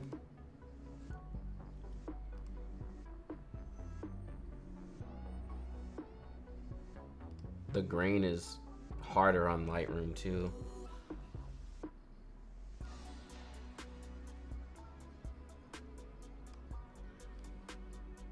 I mean, that's pretty good. I'm feeling pretty good about that. I'm gonna save this again.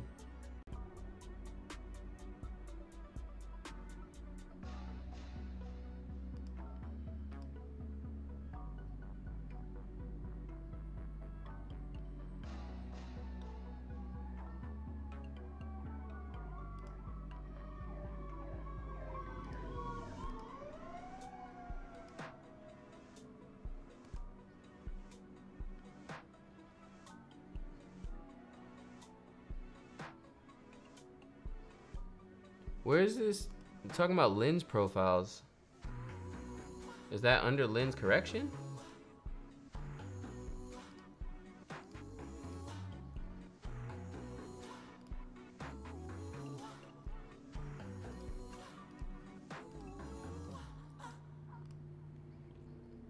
Capture One looks harder to navigate workflow wise. I'm just too used to, yeah, that's the thing for me too. Like, we can sit here all day saying which one is better than the other, but at the end of the day, like, if you work better in Lightroom, just use Lightroom, you know? Like, there's no point in being like, I have to switch to Capture One. Just, if your photos look fine, there's no point in... It's close. Something's like barely off, but it's way better. Okay. Back to Angela's photos.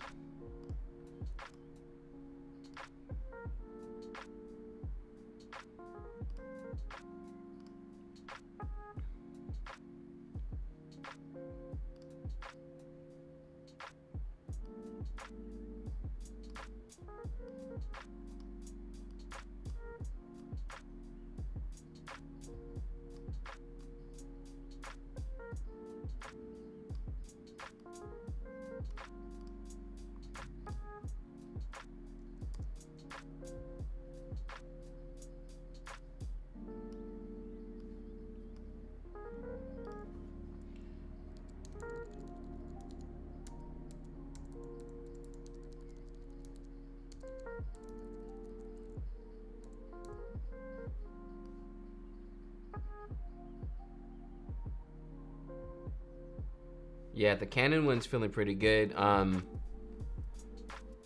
The Canon one, the green is off just a bit.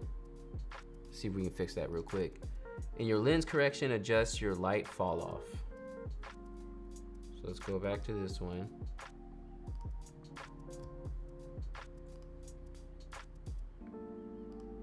Lens correction.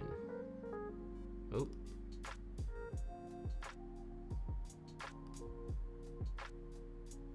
Light fall off?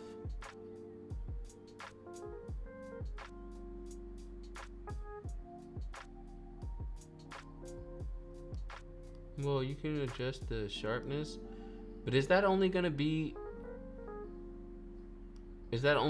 per lens? Like, will that carry over to every photo?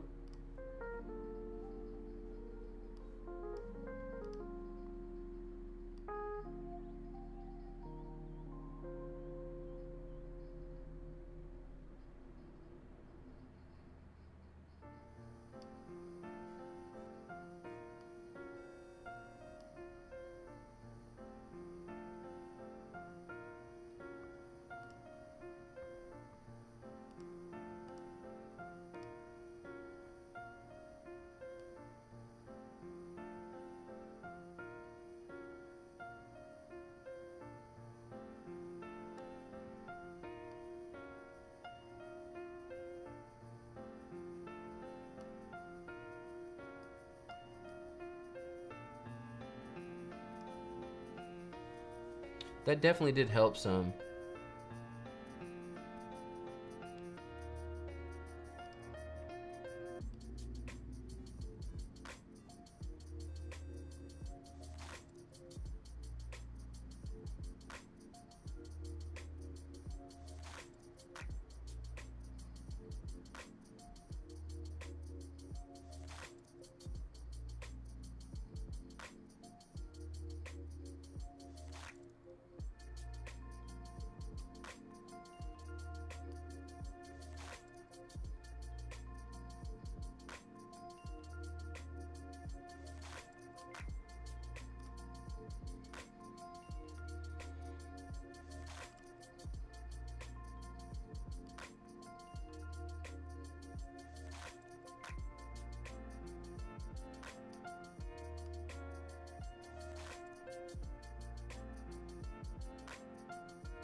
Uh-oh, I think I'm getting close.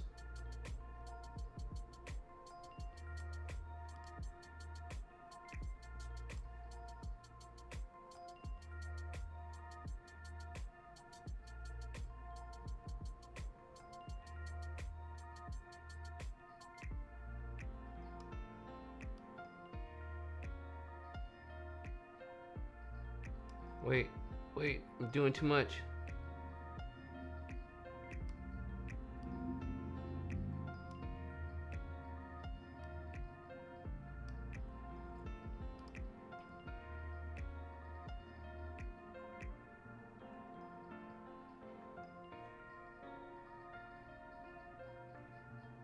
It applies that adjustment to all photos that use it. Awesome. Thanks for that tip. That actually, I think there's like, I don't know, the magenta or something's off, like red or something.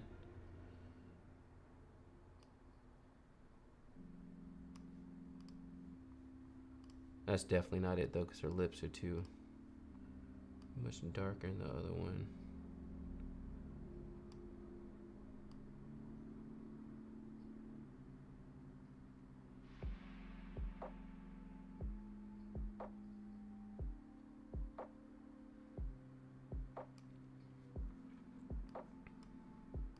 That's feeling pretty spot on.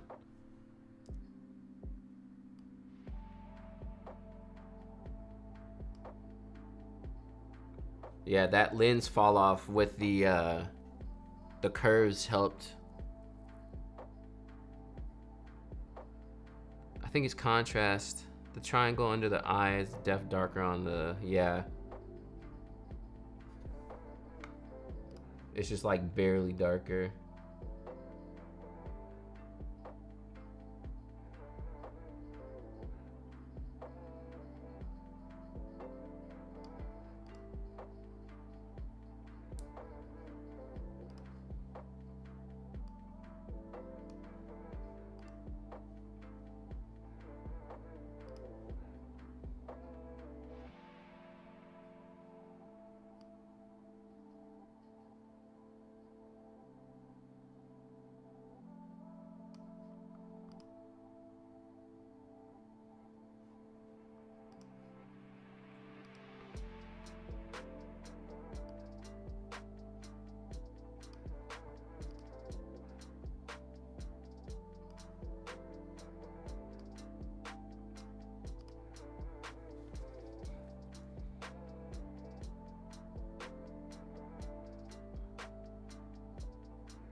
Saving it.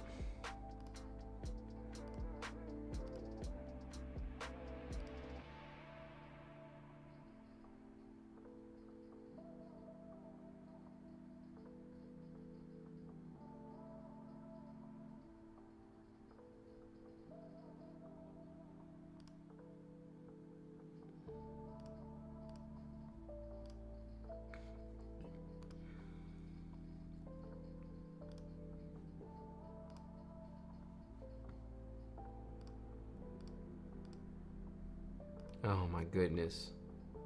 How is it that it matches one photo so well and then you come to another photo and it's just like, it's just wrong?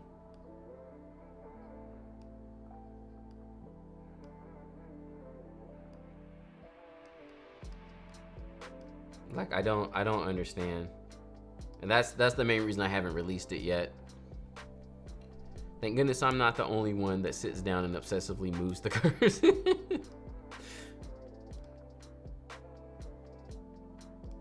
Is this really a RAW file? I mean, it says it is. It shouldn't be that different. It looks like totally off.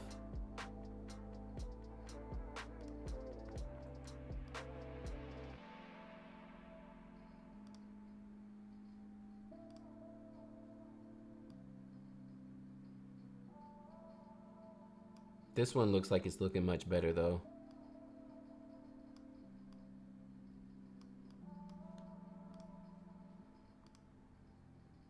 Yeah. Why is that other photo so off? All right. Oh, look, some more RAW files so we can keep on testing it. There's a video at C1 that goes more detail about the lens correction tool, as they add many adjustments to the type and brand of lens you're using. But yeah, that's the main reason I can't get down with with Capture One. There's just so much. There's so much happening. I feel like every little change just like changes everything, and it's so much.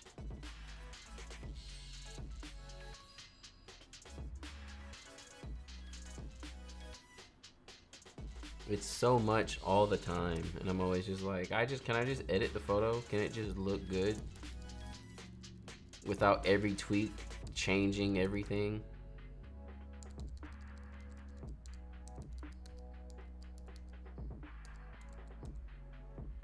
Also, I don't understand why, like, between every different photo, I'm getting such a different result. You know, like, these two side by side, now it's like too saturated or something. The colors are kind of off. Feels like you need a manual explanation for every tool in Capture. That's what I'm saying. Like, can I just turn up the highlights and turn down the shadows? Or like you move the slider even like 1 point and like everything changes drastically. Lightroom, I feel like I'm in here and I'm just like, okay, let's turn up the exposure. You know, Capture One, you barely even move the slider and everything changes. I've had the same issues with creating styles. It works for one photo and doesn't. That makes no sense. Like, it should just be good across the board. This is a great photo.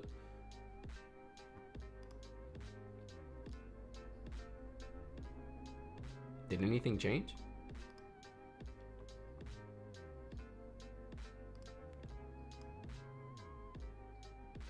I mean, if that's the case, that's what I want the preset to be like, though. For you to like apply the preset and just be like, great, it looks like my same photo but better somehow. You know what? I need to be making sure I know what camera. Oh, it doesn't tell you the camera at the top there? Annoying. Oh yeah, see? Because that's half the problem too. I could be trying to match to a photo that's actually with the XT3. The XT3, like, it was a little different on the colors for whatever reason. Yeah.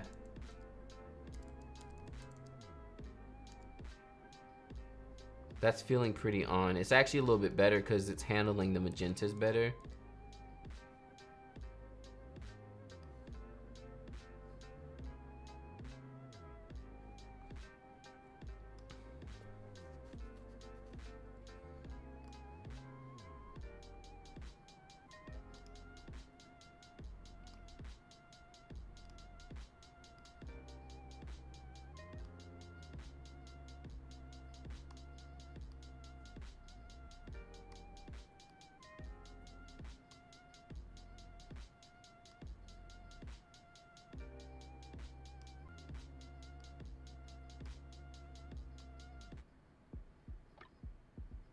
But yeah, I don't see the point of nitpicking every single photo so often with Capture One. Again, if I was editing like 5 little photos or whatever, then I'd be down for it. But I couldn't see myself editing a whole wedding in Capture. I couldn't see myself doing that. This is also the XT3. Oops.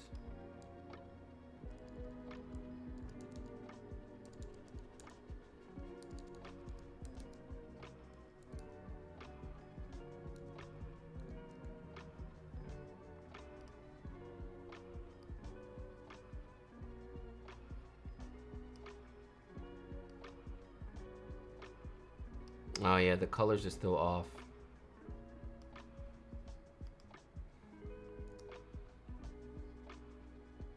Look at the red in her dress.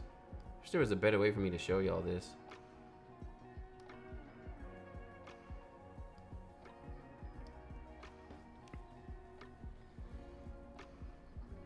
I think I faded it too much too.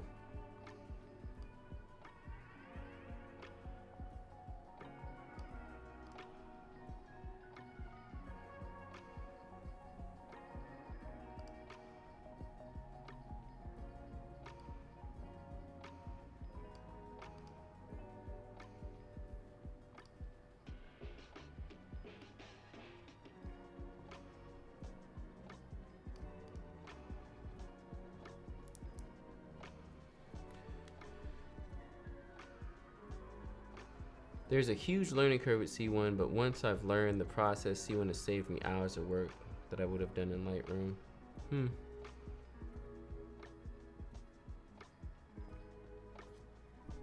Okay, let's see what's going on with that red. The green is a little off too.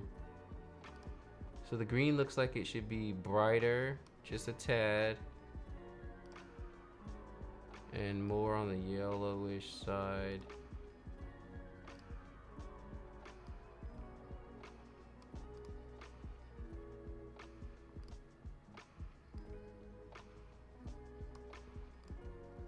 And then that red is like totally different.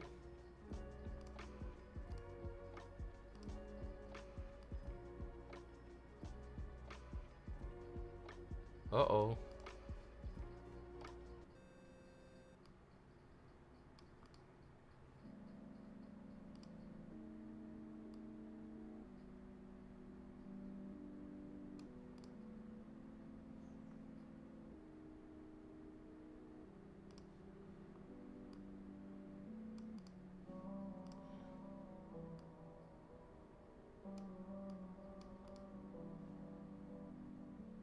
Maybe that's why the skin tones were looking off, because my red was like totally wrong.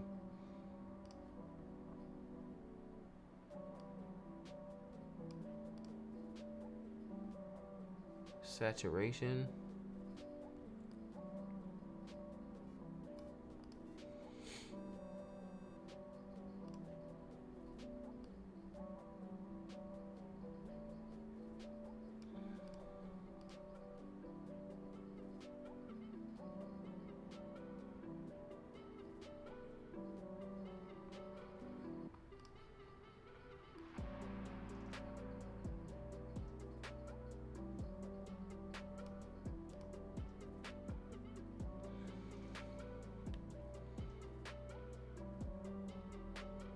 White balance is cooler in the Lightroom one, I think. Tint more pink. Yeah, there's definitely more magenta happening there.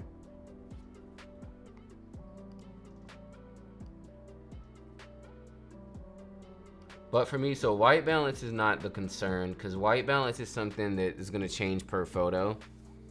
So I'm not really changed, but again, obviously you have to match the white balance as closely as you possibly can to be able to match the photos. But yeah, the biggest thing for me is getting these colors right. Like how when I saw the red, the red was just like totally wrong. Like that's the kind of stuff. I still don't know if this is right. I feel like I'm gonna go back to another photo and then the red's gonna be totally off.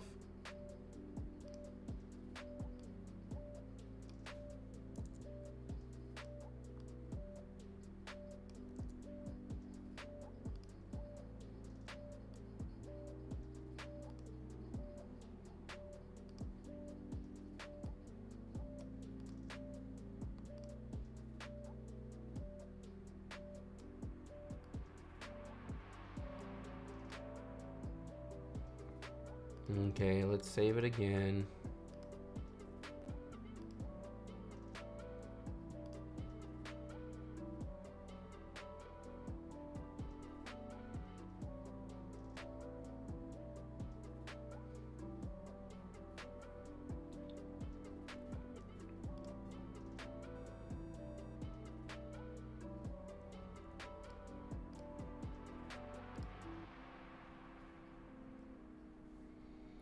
I use sessions for projects and catalog for personal work. C1 does an amazing job at processing my raws. Chili Swiss Army knife. Awesome, awesome. Yeah, I just can't get into it.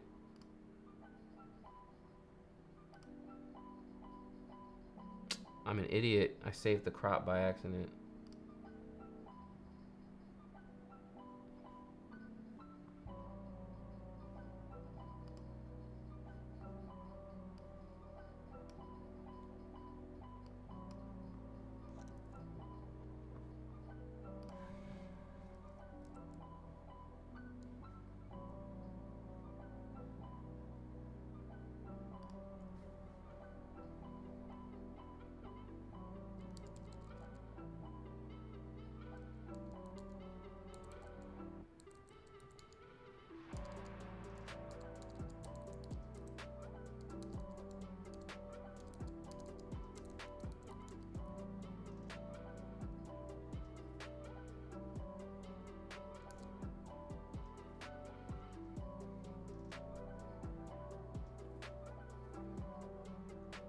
Depth feeling much better. That green is still off though.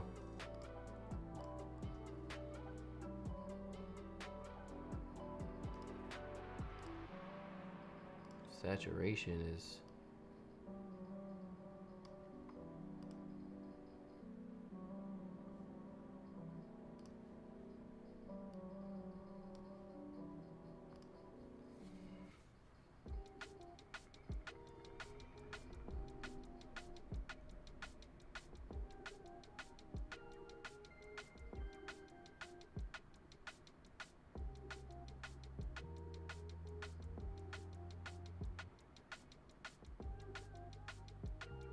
Feeling pretty good.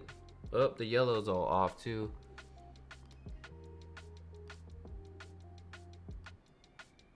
Oh, it's not just saturation, it's the color.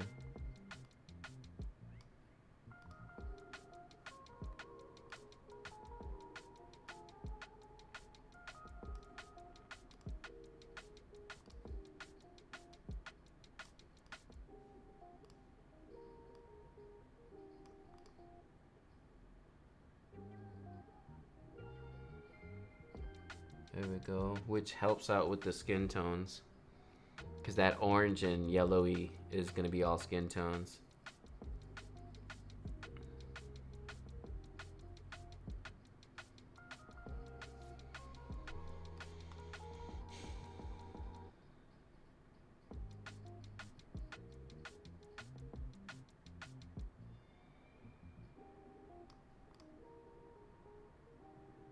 Pretty good.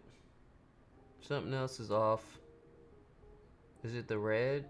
Is it too much red? His hair is looking red and not brown.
Okay, let's save it again.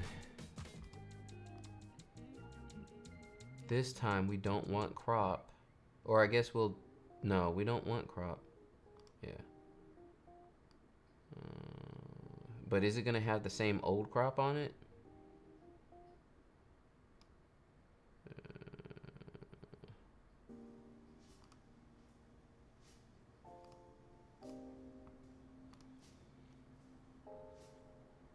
Add a little vignette.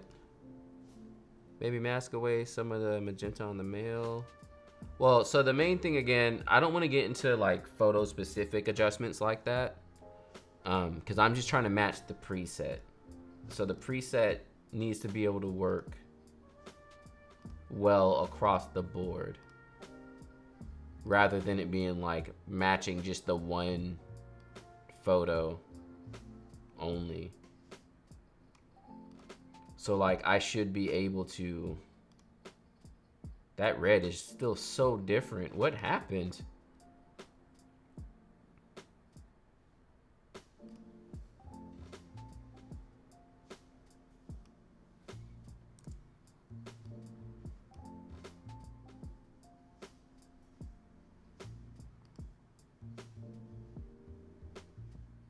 Yeah, and see, that's why I started messing with the color curves, because this red is like drastic. And me messing with the hue is not getting there. Even the tree, if you look at the tree. Oh no, the tree's kind of on. But yeah, it looks more red in this one. There's more red overall. There's more red up here.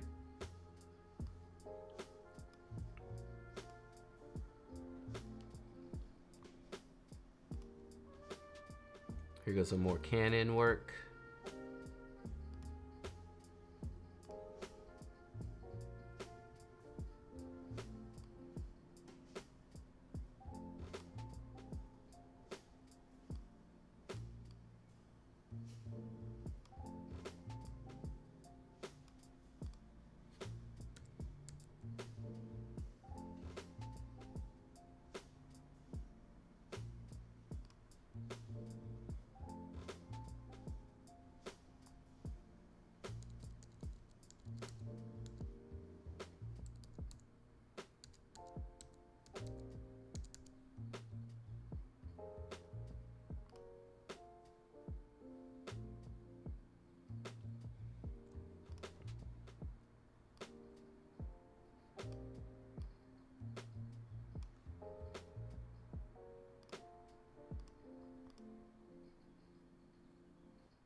Okay, so this is Canon, and we said earlier we went in here and we changed the fall off.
So many settings.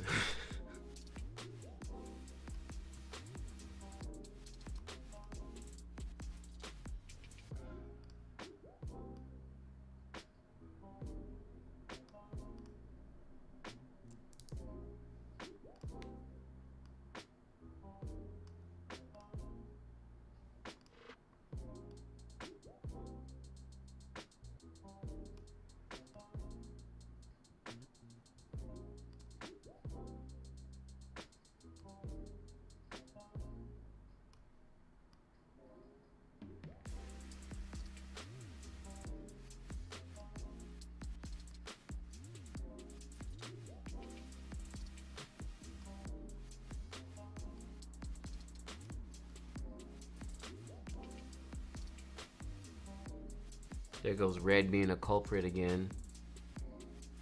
So much green in this other one, and I don't think that's just turning up the magenta.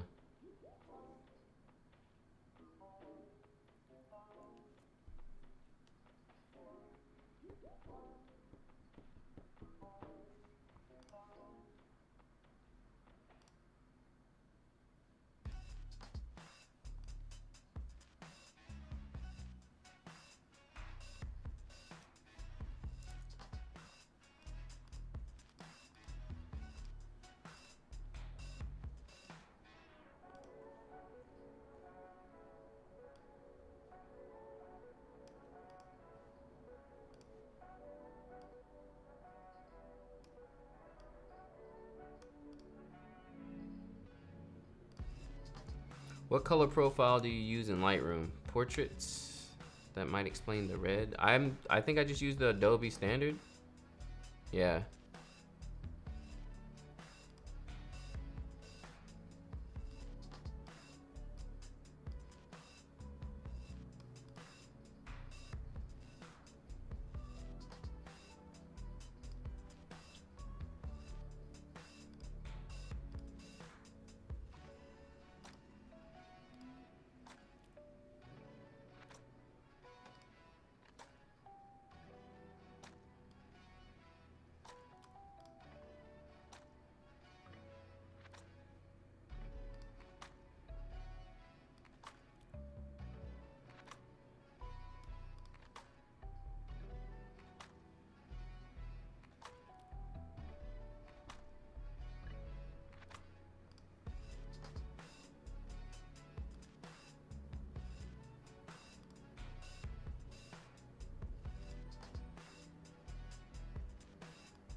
Okay.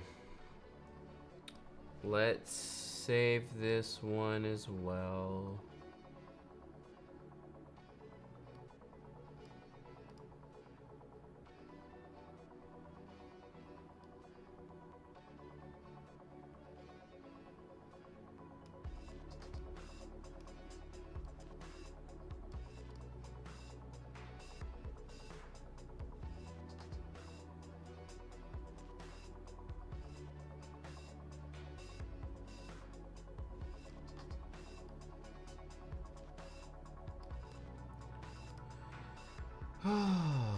Okay, save.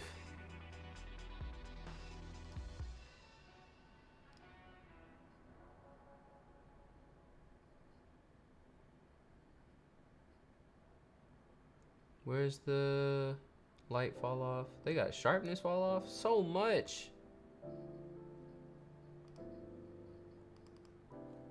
Natural, feels, preset, color, Canon.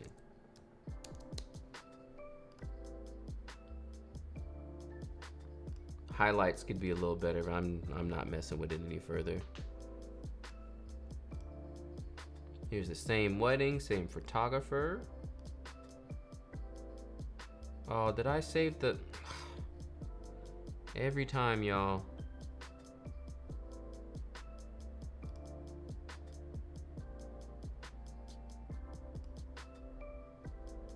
How do I like reset the...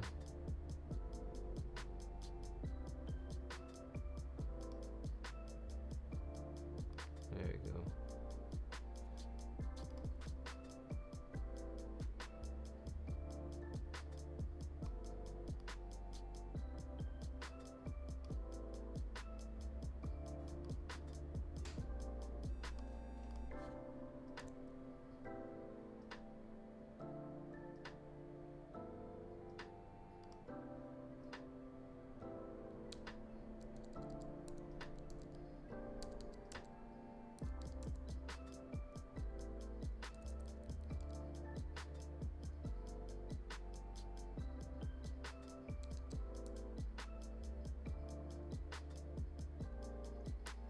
It's feeling pretty good.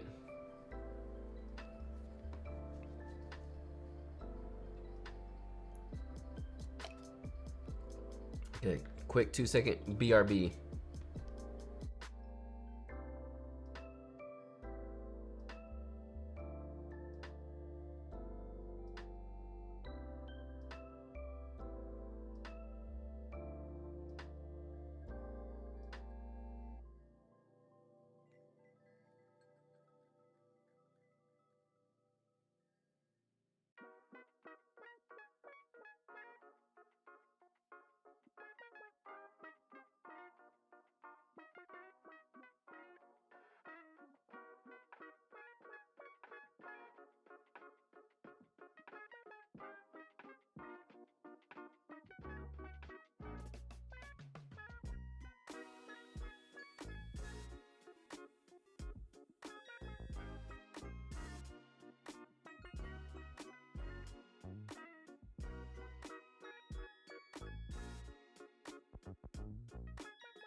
Okay.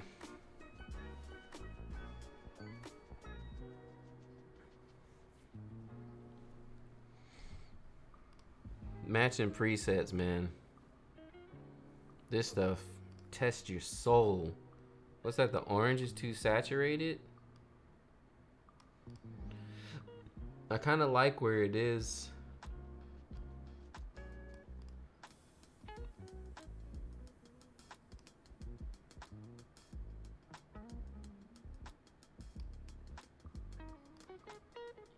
Let's save it again.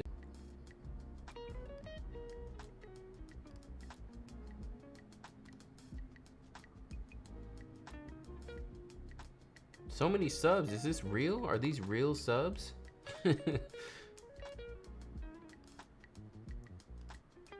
There's no way it's all real.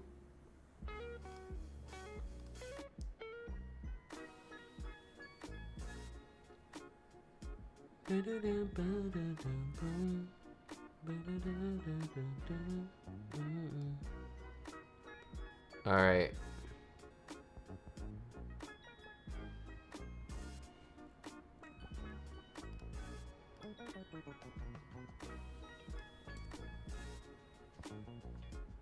Here's another one.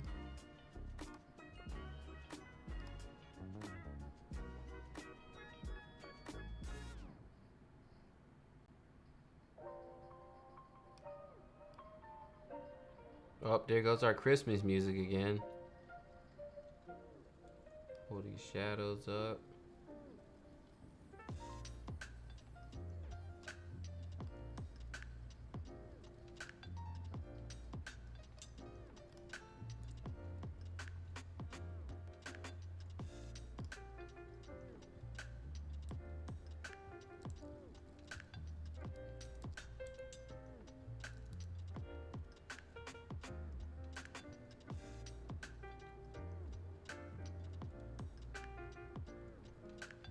Yeah, there's so much more red. Other than that though, it's looking really good. Like the Canon one is pretty much on. I don't even know if I mind the extra red either. Ugh. And I don't know if it's like just the way that Capture One handles magenta.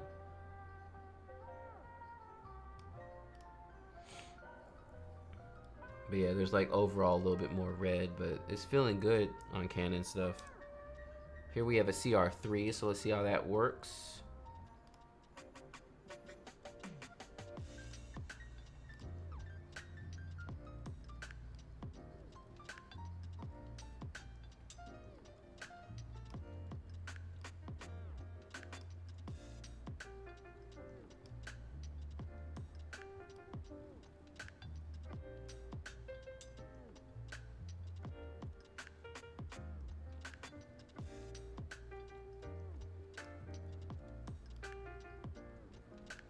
I feel like this one's gonna look totally off.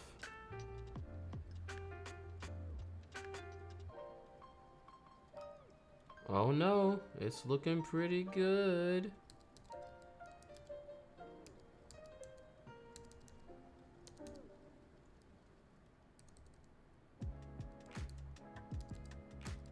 Oh yeah, no, that's pretty good. Okay. Yeah.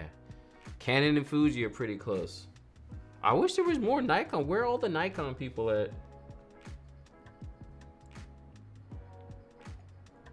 Flame! Welcome to the stream. I haven't gotten to your... Or actually... your timing. It's like the moment I start showing your photos, you're like, hello! Yeah, I'm still trying to match this Capture One, but it's looking pretty good. I can send you a Nikon pic. Actually, yeah. Let's make a little exception. Usually I don't take submissions during the stream, but I need some Nikon stuff.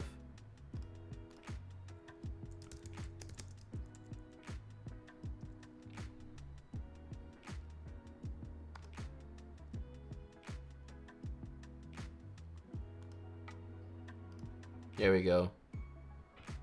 All right, anybody with Nikon RAWs?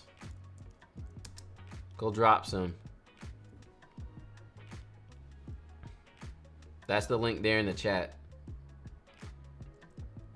Nikon RAWs. Because I think there was maybe like one person who gave me some Nikon RAWs. Beautiful shots as always. Flame with all the awesome pics.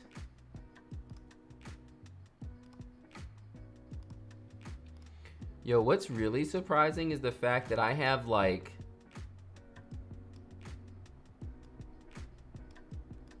I have the saturation turned all the way up and the photo still looks desaturated. That's like absolutely mind-boggling to me.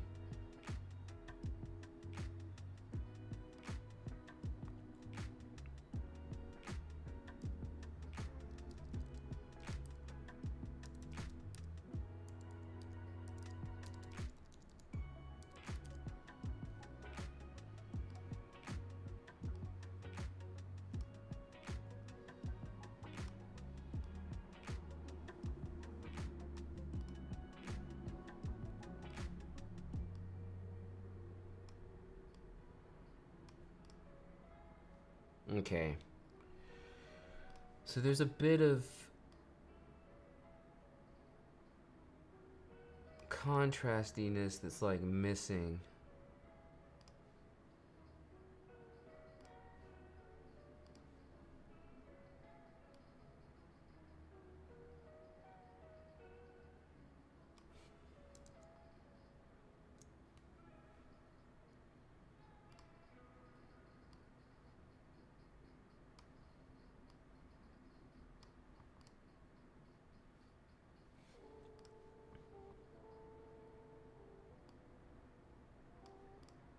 And I don't think it's straight up contrast.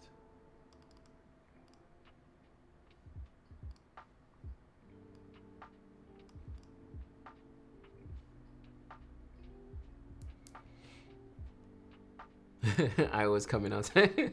Like you literally showed up and I was on one of your photos. I don't understand. What are you using to edit these photos? So I'm trying to match my preset.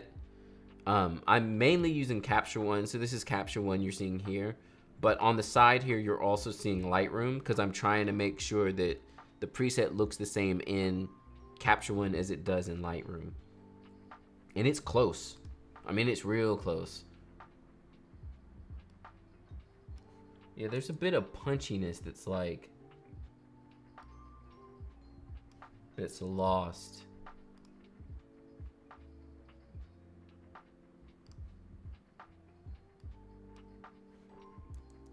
And I don't know what that is or where it's coming from.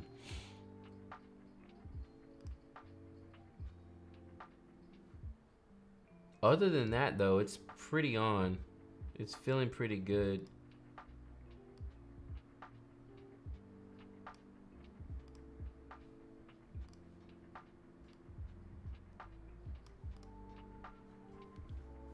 Like it's feeling really good actually.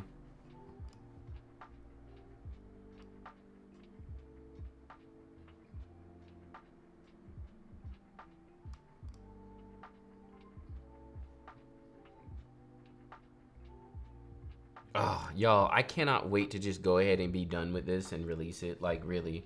Oh, is it the whites?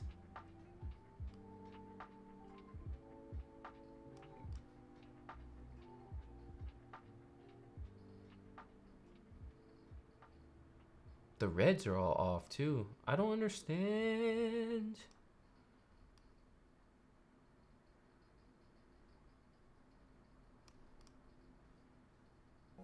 Oh, I see.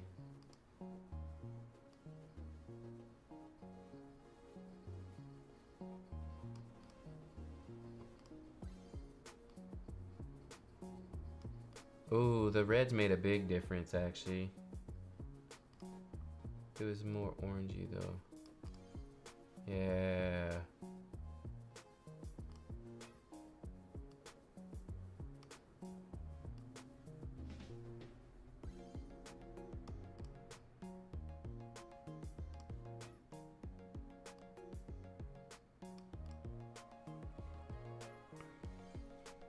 Uh-oh. I took it too far. There we go. There we go.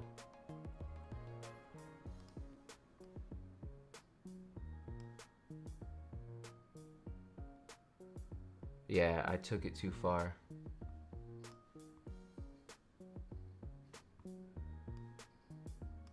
It's too orange.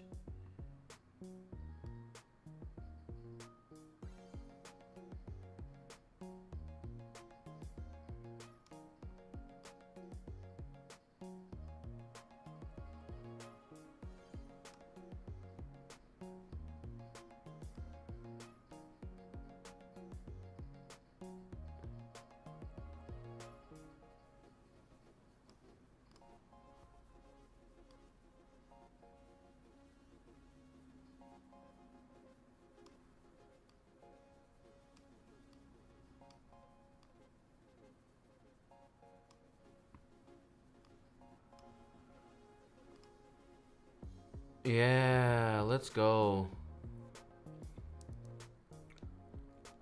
When dragging the saturation slider in the to the right sufficiently. Saturated areas will not be affected much. So that prevents all the image from being burnt out.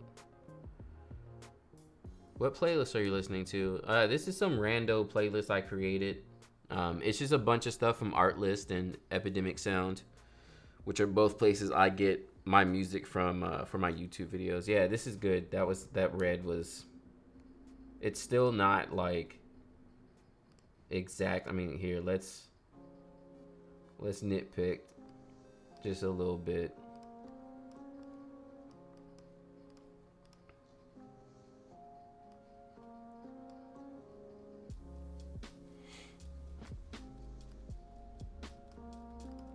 I wonder if that's just because the orange on her face was looking good.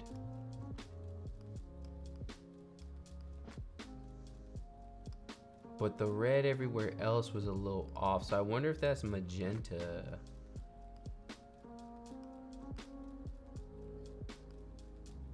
Maybe not. Purple?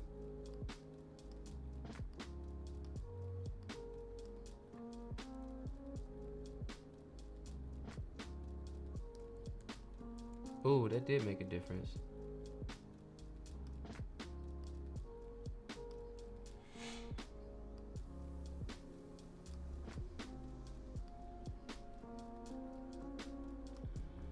Okay, let's see what my purple looks like in Lightroom.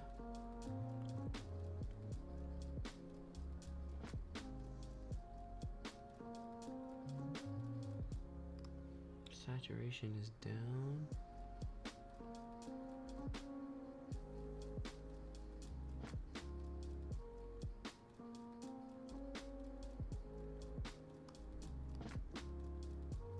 Lightness is up.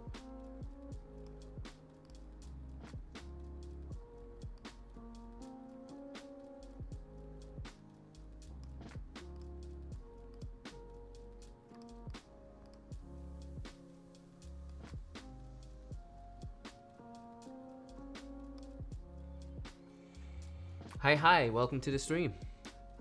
Maroon is such a hard, yeah. Because it's like the combination of red and orange and purple and something else.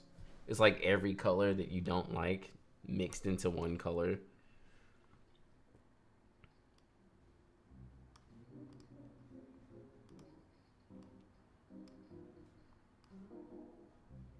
Do.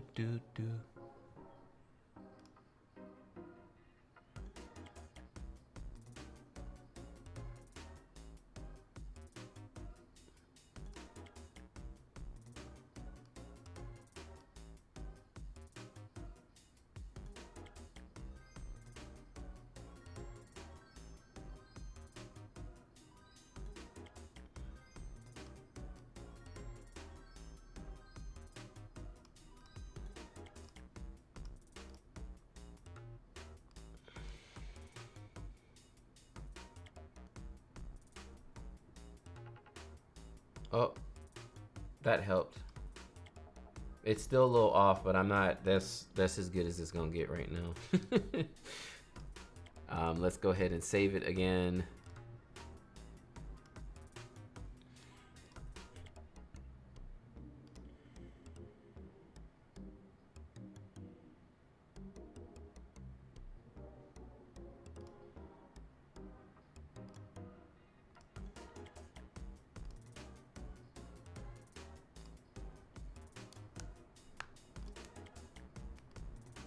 Yeah. Pretty good overall. Yeah, and at the end of the day, like, the natural fields preset for Capture One is not gonna probably look 100 exactly the same as it does in Lightroom, but as long as it gets the color tones across like 98%, then I'm good with it. Okay, this is also Canon. It looks like the focus was missed here. Let's see what was happening. This is 5D Mark II. Captain Jack, thank you so much for that super chat. Super excited to get your C1 style. Don't release until you are 100% satisfied. Watch more C1 videos. Thank you so much. Yep, I'm still over here nitpicking. So let's see, ISO was 100. Shutter speed was 1/6500. Aperture is f1.8, which for a photo like this, you should have stopped down in general. It looks like the focus was just off though. Looked like the camera probably maybe had a hard time with the backlighting, maybe. Do you find C1 much more difficult than Lightroom? Yes, I do. It seems so much more nitpicky for like no reason. So like every little change you make changes everything in the whole world.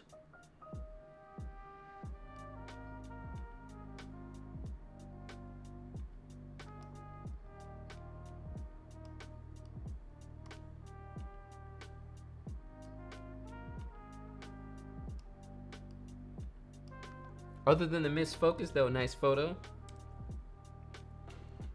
Let's compare what it looks like in Lightroom. I focused on the incoming wave, probably used zone focus. Oh yeah. That's the kind of stuff I'm that's why I only use single point focus, especially for weddings. So something like this, you know, it's whatever, but when it comes to weddings, I'm not trusting my camera to make sure it knows what I'm trying to take a picture of. Like I'm sorry, I don't trust it enough. So a lot of times I don't shoot in like zone and all that kind of stuff. Yeah, I think I'm getting there. I think I'm getting there with the Canon.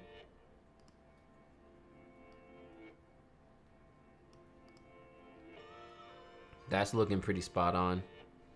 Single point is king. Yeah, exactly. Everyone always talk, and that's why it's always weird. Like I have a big gripe with camera reviews, because the first thing they'll start talking about is how it autofocuses, and they'll start talking about continuous autofocus. But like, the only time you're really going to be using continuous autofocus is if you're shooting a moving subject.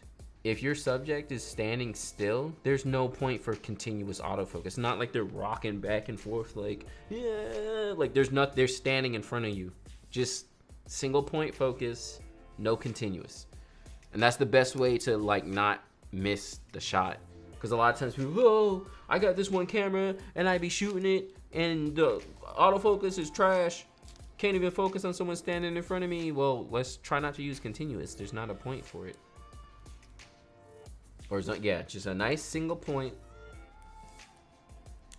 That's actually probably what happened in most of these photos, because I noticed that the focus was off in a lot of them.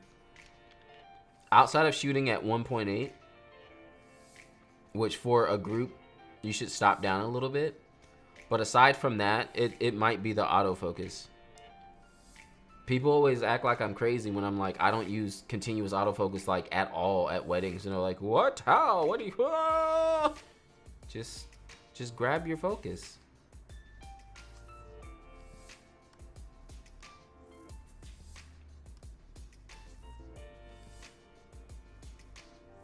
Use single point and grab your focus.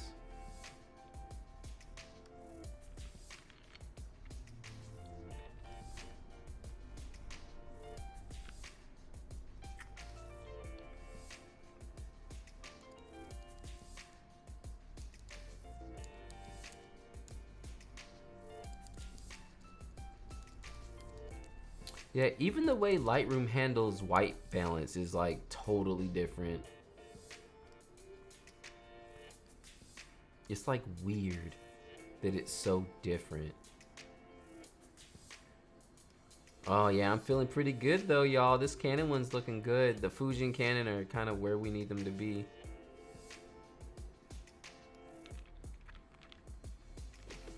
Single point and single shot autofocus, yes.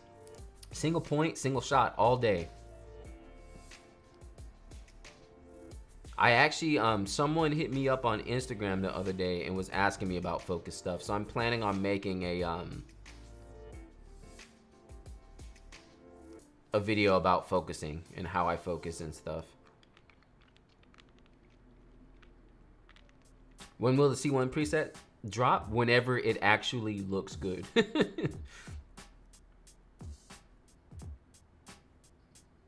I'm still trying to get it to a good place. It's not totally where I want it. Why is her dress so much darker here? I thought it was the shadows, but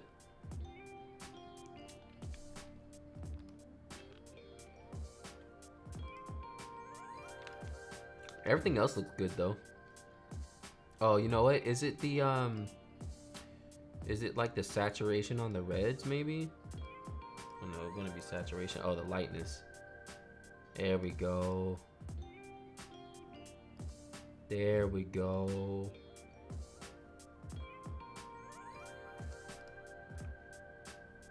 And the red is a little bit.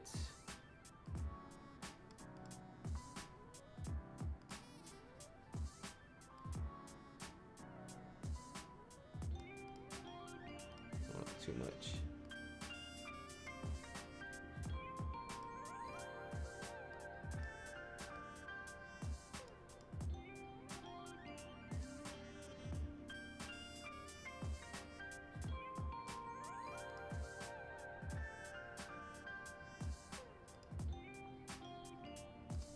And then it looks like something else is more saturated.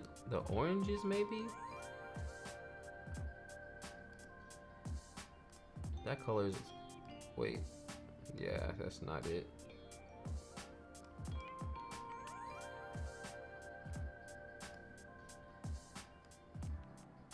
Or actually, it's more saturated, less brightness.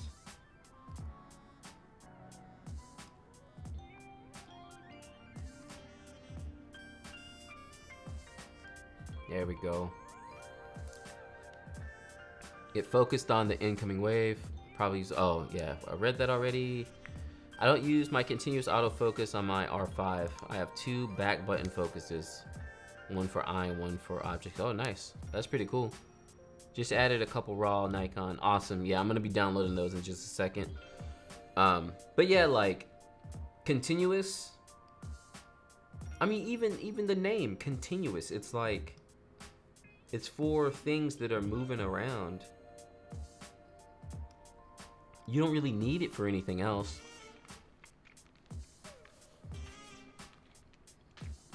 So if your subject's not moving, why are you using continuous? Because what I found is then the camera starts working too hard and it be trying to, you know, autofocus the whole time, like you're like, no, just grab the focus. No one's moving. You're okay. You're fine. Are you sure? I'm scared. It needs to be continuous. But yeah, especially with wedding photography, I stay away from continuous.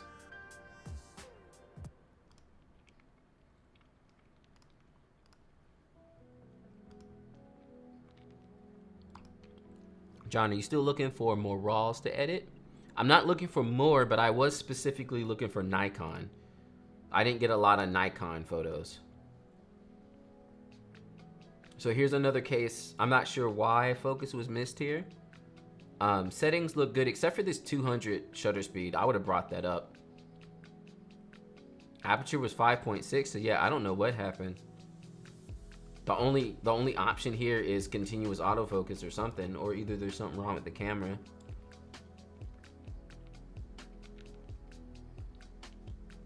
But yeah, like, these are the times when, especially just as far as settings, these are the times when I don't like how people teach the exposure triangle and act like it has to be perfect at all times, all the time, and that's the only way you can take a photo. So yes, we all know keeping your ISO at the lowest possible ISO for the camera is going to give you the best quality. But again, the best quality is so minimal sometimes that, like, you're not really losing that much you're not losing that much quality if you raise your ISO a little bit. So for me, yes, with subjects like this that aren't really moving, 1/200 is fine for shutter speed. But a lot of times I like to have a little bit more shutter just in case camera shake or anything like that. So I would have raised my ISO just a little bit. You could have gone up to 200, 250 and then been able to move your shutter up to like 300 something, 400. And again, more stuff like that helps out with capturing focus and or people moving and stuff. But again, because of the way people teach the exposure triangle, it makes it feel like if you raise your ISO at all, it's like, oh God, what are you doing? You're raising your ISO. Ah! It's like, no, just raise it a little bit. It's fine. It's ruining the quality of the photo. It's fine. It's not like you're pushing the thing to like 1500 ISO while you're standing outside on a nice overcast cloudy day, you know?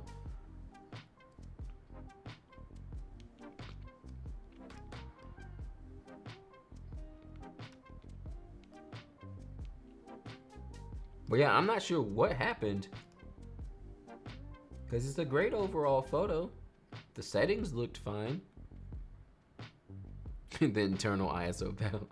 I see so many people make mistakes because they just won't raise the ISO like just a little bit, you know, and then they'll have their shutter mad slow. Whoa, why is there so much blur everywhere? Because your shutter is too slow. It's just, again, the exposure triangle is supposed to be a pick and choose based on the situation, which is also, and I've ranted about this 50 times. It's why I hate when people are like, hey, what were your settings? My settings don't matter because they were based on the exact light that I was dealing with at that exact time. And the settings will always change based on the light. And also what creative ideas I'm trying to get out of that shot. Again, a great example of it, if I can even find it, because I don't know where I put it.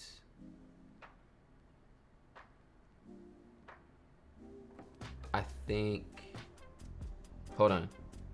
I think it's inside my Photos app.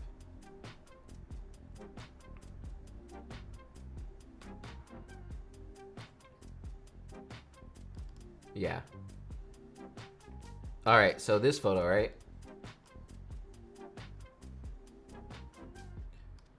So this photo was all a creative choice. So my exposure settings here are based off of that creative choice and nothing else. So what did I do? Now, if we understand the exposure triangle and we're thinking about it in a way that's less about exposure only and more about stylistic, we know that each part of our exposure triangle will also give us a stylistic difference. So again, higher f-stop, sharper photo all the way through. Lower shutter speed, you get motion blur. Higher ISO, you bring in more light, but you also get grain. So for this shot, I raised my ISO super high, or excuse me, I raised my f-stop super high because it was super bright outside. And then because I wanted the blur, I lowered my shutter way low and also lowered my ISO so that there's not as much light. So it's that kind of thing. It's like choosing the settings for the photo, not for settings. I have such a gripe. There's so many people who just think about settings as settings rather than settings as how they interpret the light. Which is why I hate when people are like, what were your settings? My settings were based off of how I interpreted the light. The settings don't make the photo. You know, anyone would look at this knowing the exposure triangle and be like, well, he probably raised his f-stop so he could lower his shutter because it looks like it's daytime. I can tell because the sky's blown out.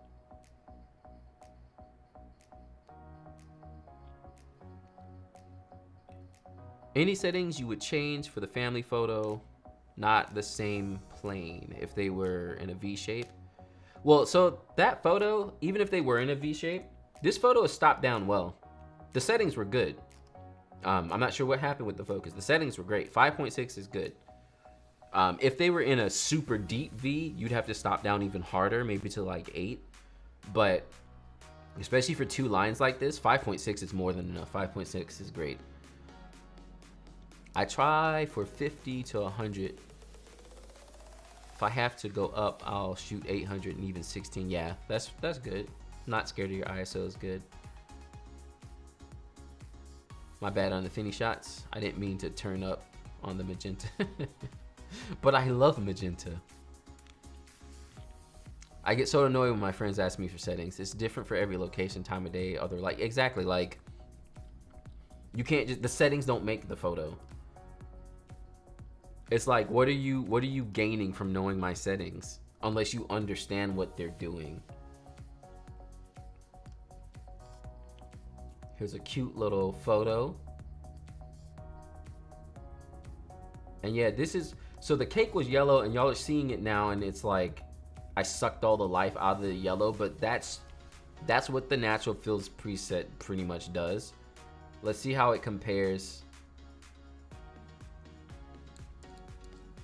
Okay, so in Lightroom, it didn't suck the life out of the yellow as much. So we need to adjust that a little bit. Other than that though, it's looking good. Everything looks pretty good. Maybe kick a little more magenta in there, just a tad.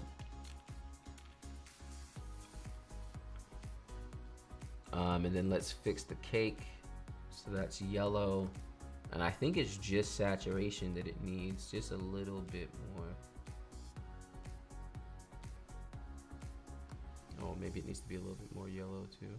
Yeah, I don't understand Capture One because I feel like in some places I move the slider and it's like drastic differences. And then in other places I move the slider and it barely feels like anything changed whatsoever. And I'm kind of just like, okay. Great photo though. Again, this is another case where like, if you wanted that cake to be more in focus, you should have stopped down some. What's the cake in the foreground? So there's like little things like that, and that's where settings matter. But other than that, like, so let's save it now that we adjusted our yellow. Actually, I don't know if I got it right yet.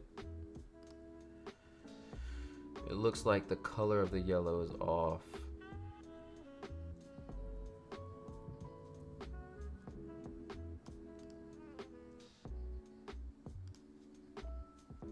There we go.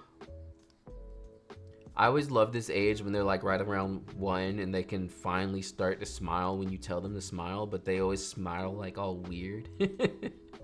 It's always so funny. You're like, smile for the camera, they're like, you're like, what are you doing?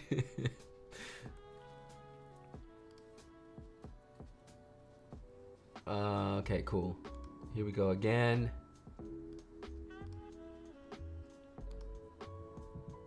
Yeah, I feel like every time I do these streams, I get closer to the preset feeling like exactly how I want it. So I just have to thank you all, like seriously.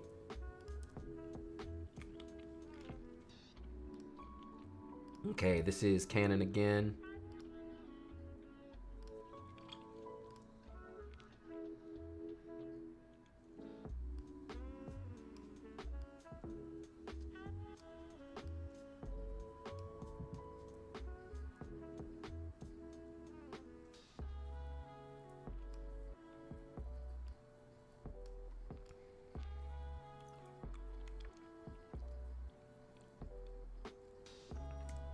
When doing weddings, what are your power save mode settings like that your camera goes into standby automatic? I usually turn that off.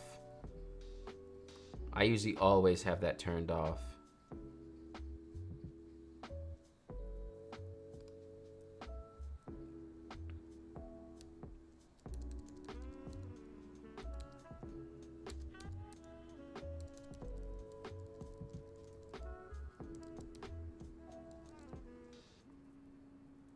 Yep, this is starting to feel pretty on. Even there's like little quirks of the natural fills preset, and it's doing it all. which is what we want. Yeah, we're getting there, y'all. This green looks a little off. Oh, that purple is totally gone. Okay. Let's fix purple. So first off, the hue is wrong.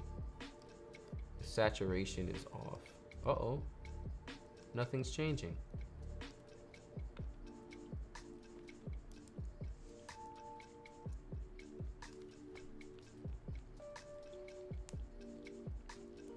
But does your camera consume way more battery? No, so I personally turn my camera off.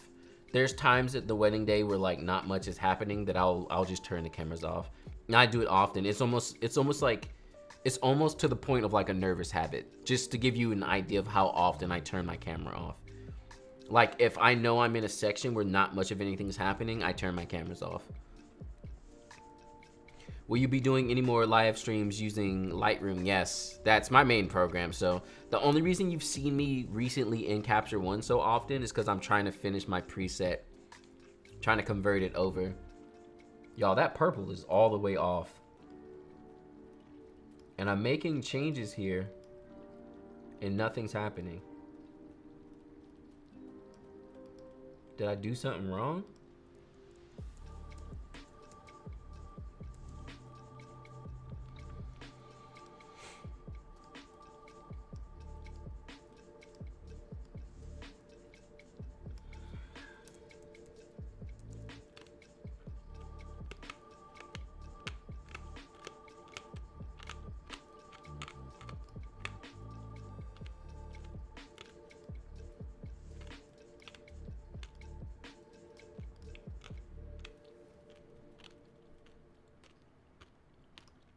Saturation too looks different.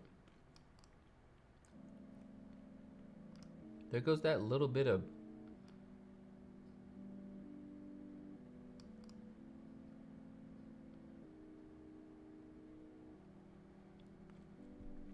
Do you like using Photoshop or Lightroom more? Lightroom. Lightroom all day. I don't even use Photoshop. I don't know why that purple's off and I can't fix it.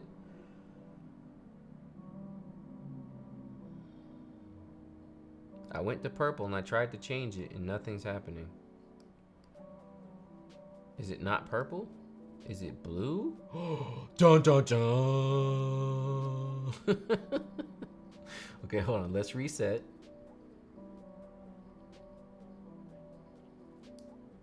I guess purple has blue in it. Yes, Lightroom is so much better, less complicated. Yeah, that's how I feel too. Okay. So half of the saturation was the white balance.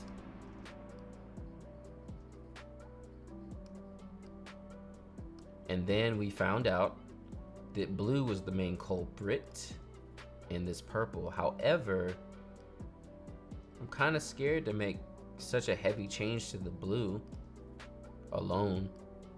There's no way it's just the blue. Now that the blue is in there, will it change the purple? Yeah, the purple ain't changing nothing. Is it really the blue? Here, let's reset the in Lightroom too.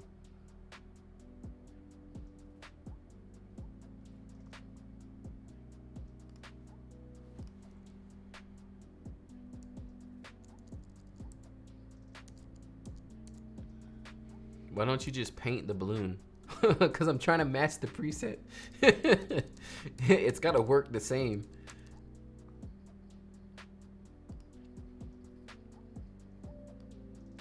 Now, if I was just editing it, yeah, I could just paint in the colors if I wanted to. But I'm trying to make the preset match. Saturation looks totally off too. I'm just going to leave it like that. I need a better photo to see if like... Because I don't want to mess up my blues.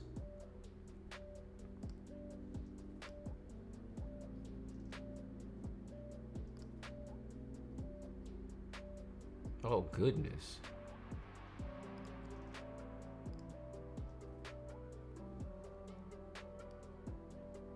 What is happening?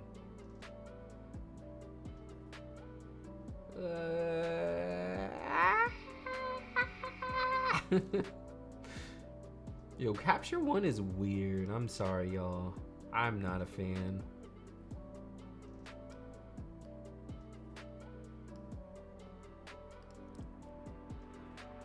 Like, why was it even reacting like that? So weird. Okay, so now it has me questioning like why everything looks like that. Everything's like too faded and I don't know what it is.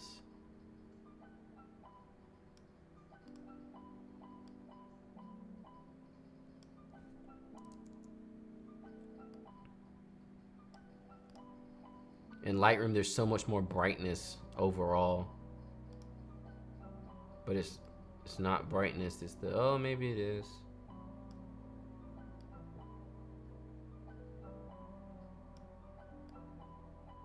I don't know. There's no way having my brightness turned all the way up like that is the answer. It may be though, who knows? I think Capture One is more muted than Lightroom. It must be, because that's crazy, the difference. It looks good still though. Oh, it's a JPEG, that's why. Good job.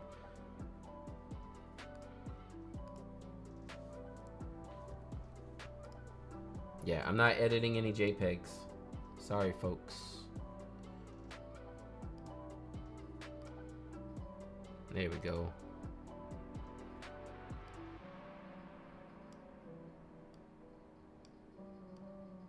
Looking good, feeling good. Let's compare.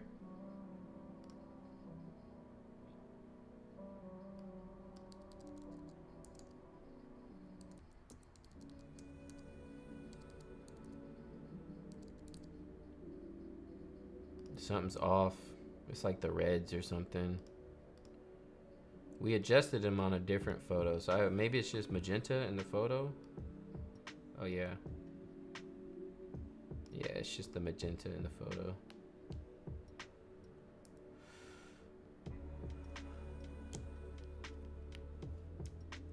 Yeah, I don't know why Capture One was treating that JPEG like that though. That's the real question.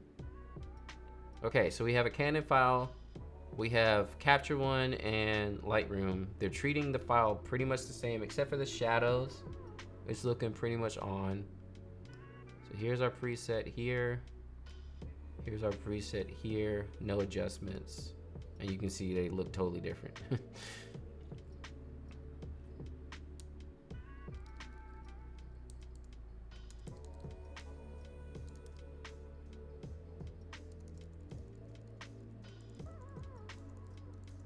This is after I edit it in Lightroom. And then let's edit it in Capture One.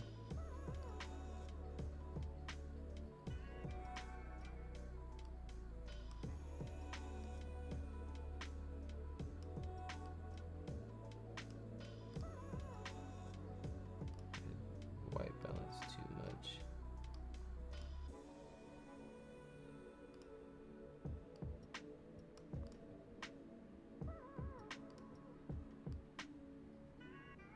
Oh my goodness, the way they treat white balance is so different.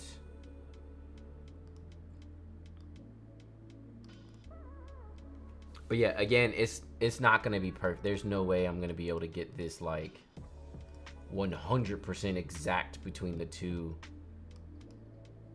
programs. So the main point here is to have everything be so close that if you buy the Capture One Natural Fills preset, you can see it and be like, yes, this is Natural Fills preset. Versus it being like, oh, this is totally different. I don't understand.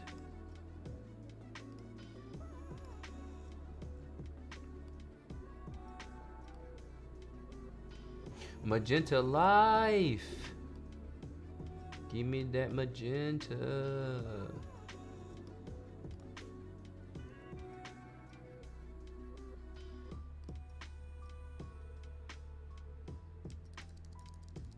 Cause yeah, being able to match these exactly the same, I feel like is literally impossible. The programs just treat everything so differently that that's just not gonna happen.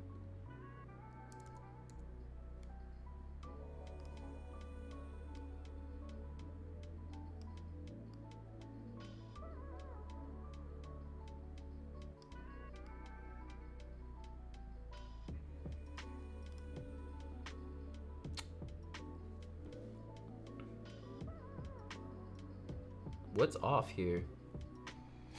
It's like the oranges and the yellows or something.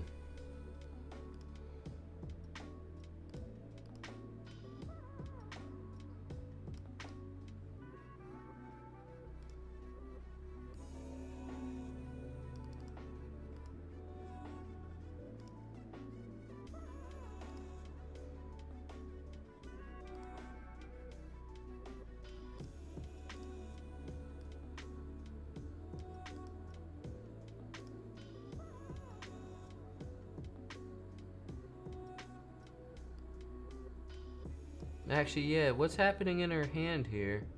There's a color that's like totally off. What is going on?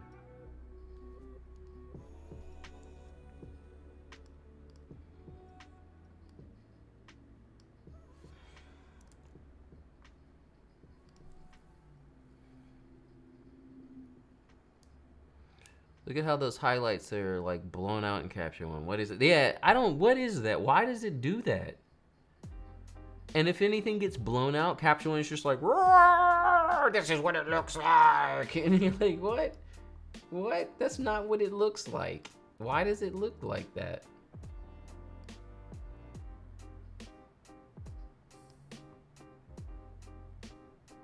Maybe I should try and keep my highlights there then. You know, like what? Why? Like what is that?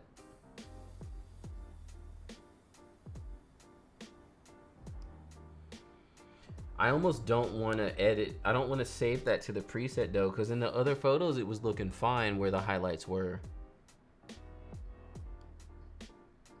Yeah, see? It's like Lightroom will just let you do whatever. Capture One will start freaking out if you overexpose something. So if you like, if we compare here in Lightroom and I turn up my highlights, it just doesn't care. It'll just be like, there they go. They're so bright, aren't they? Yeah. I don't know what Capture One was doing. It's like Capture One has to tell you you're a bad photographer. So if you're like, hey, I want these highlights so bright, Capture One's like, no, bro, you can't do that. Look at what you've done. That's bad photography. That's bad editing. Thanks, Capture One. Can I just do my thing? Capture One's like, nah. You gotta play by my rules. This photo has to be pristine and perfect. If it's not, go back to Lightroom.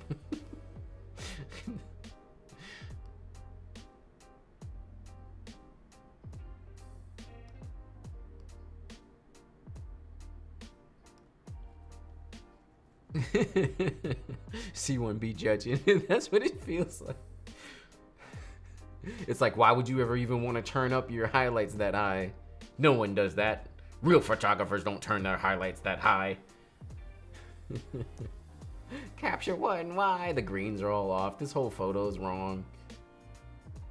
I guess, yeah, it's the way that it treats white balance.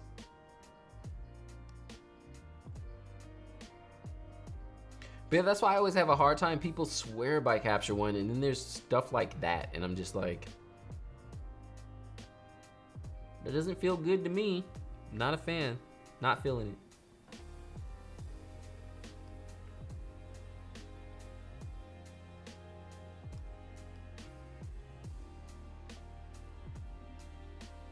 Yeah, so that's pretty matched. The thing here is the way it deals with white balance. Also, I want to turn the exposure here, but Capture One is like freaking out about highlights.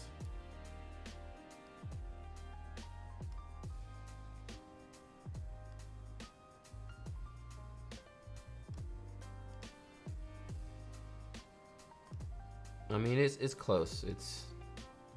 It's feeling pretty good. There's some tiny little bit off.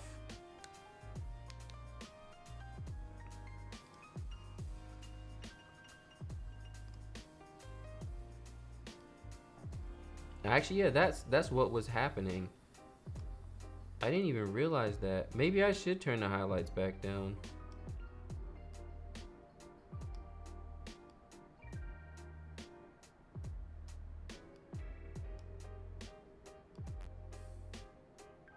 But yeah, even the way that Capture One deals with shadows, it's like if you pull them up too high, they just become grainy mess. Because again, Capture One's being like, that's not how you do it. You're doing it wrong. And it's like, but I want the photo to be brighter. Capture One's like, no light and airy here. No one likes that style. Capture One, why are you so mean?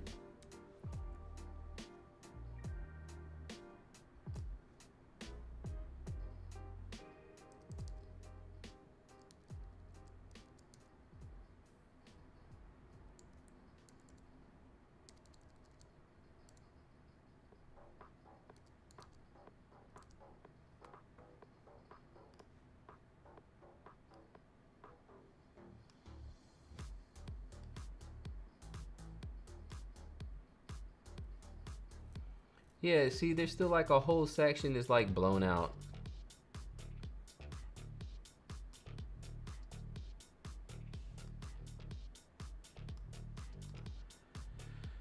It definitely has more dynamic range though. Look at what I'm getting out of. I don't even know how I would match it. The white in her shirt is barely changing, but the background is like...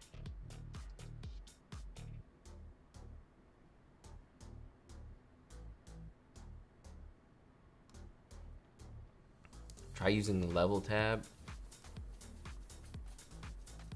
I don't use the levels in Lightroom though. I'm trying to at least keep it like...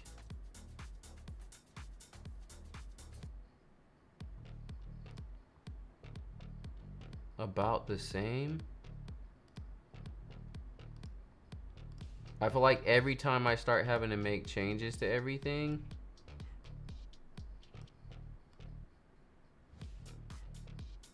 everything just starts looking totally different.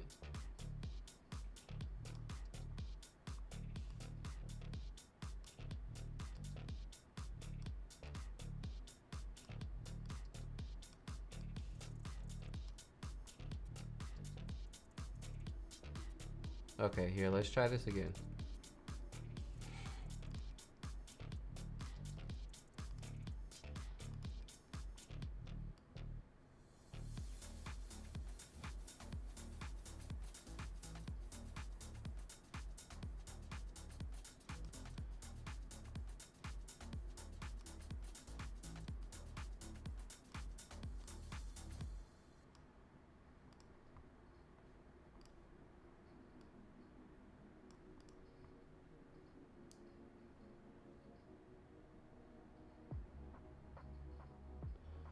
The programs just act so differently.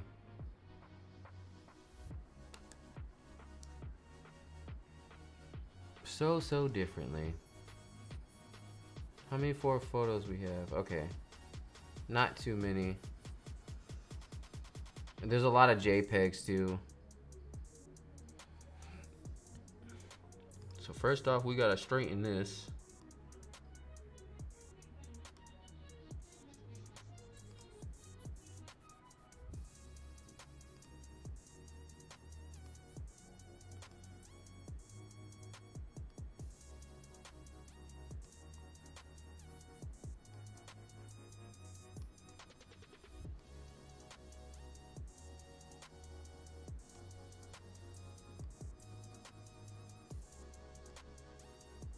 Yeah, maybe the highlights do need to come down.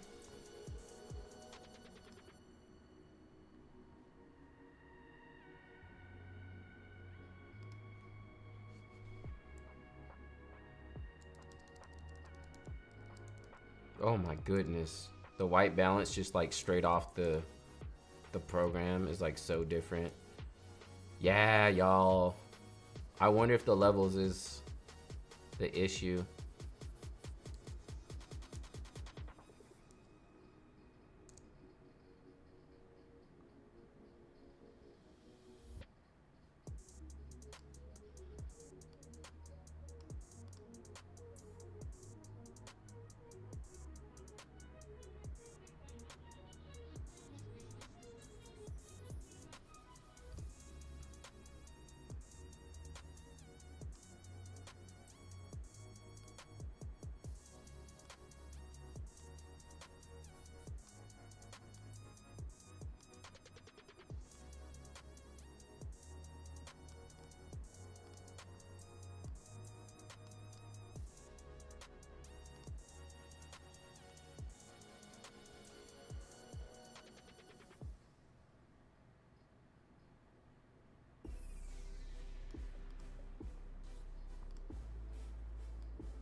Okay.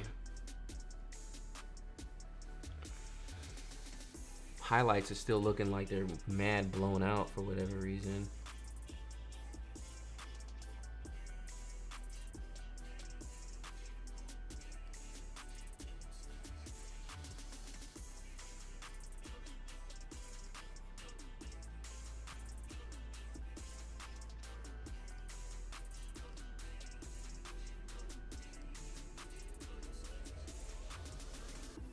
Okay, let me not do this again.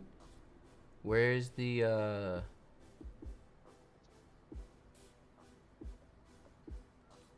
composition? Yeah, we don't want that.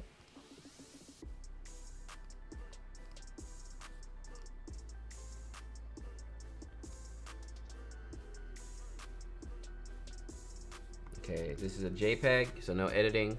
Beautiful photo though. Here we are back to Fuji. So I had made some adjustments.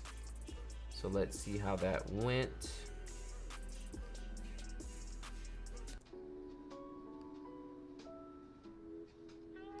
And so far, just looking at it, it seems like it's much better.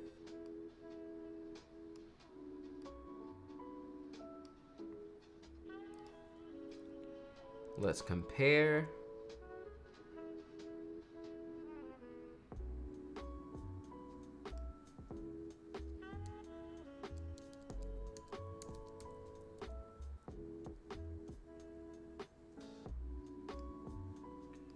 Yeah, so the colors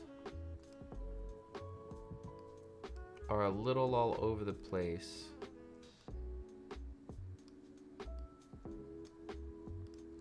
But other than that, it's feeling pretty good.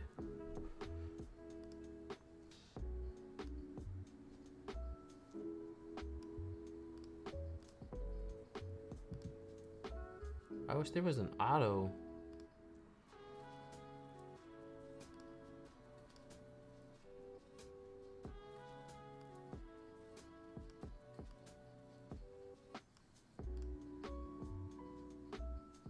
Oh no, that was mainly white balance. That's actually pretty good. Oh no! Go away, dropper. I don't want you no more. Oh, I see. It's a tool. Okay.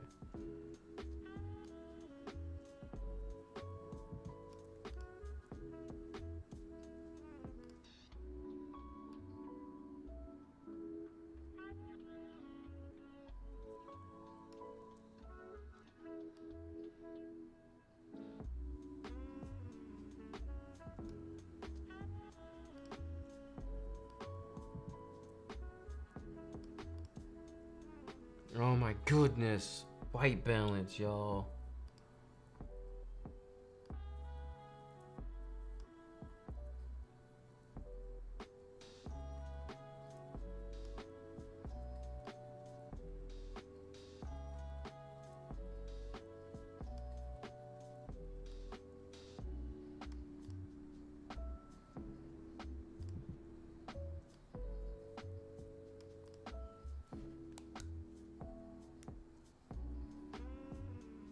There's like too much yellow or something.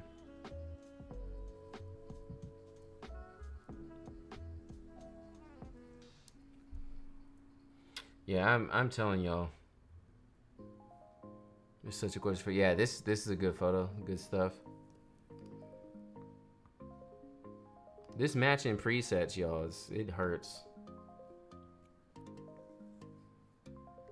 Here's another Fuji. Good old team Fuji. The greens look like they're totally off, probably.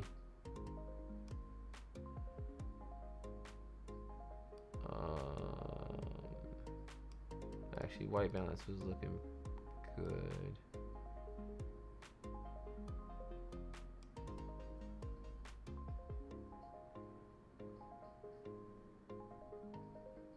Yeah, something feels off to me. It's looking like my Fuji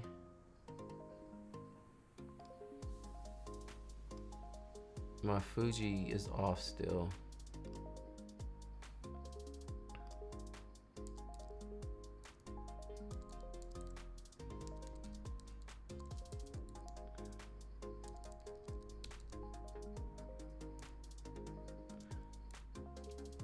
It's not too off, but there's something going on.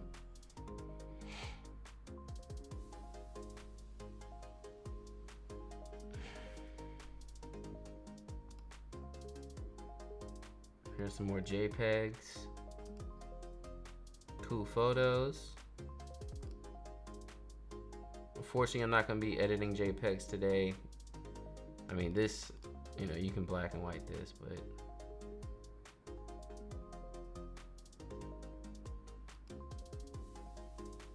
that obviously works and is easier for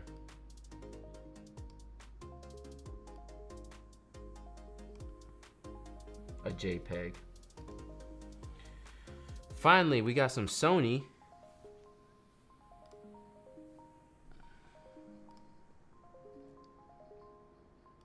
Last I checked, Sony was feeling pretty good, but I also did a bunch of curve changes.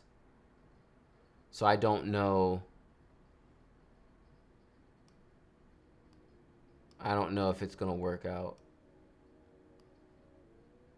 I may need to start from scratch with no curves. Is Capture One like Lightroom? I mean, they're the same type of programs, but they're very different.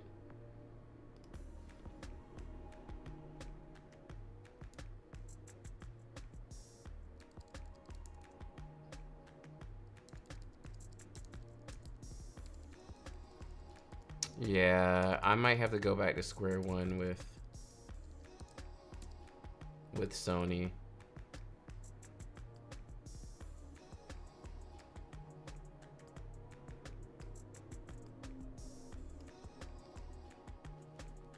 Dang, y'all, I thought I was closer than this.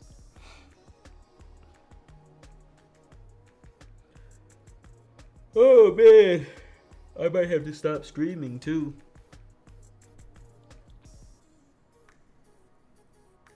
This is better than the other ones though. The Canon and Fuji stuff was looking so off. I might have to pick this up and restart streaming again.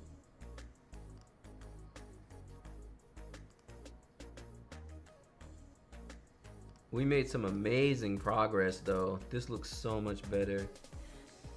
Oops.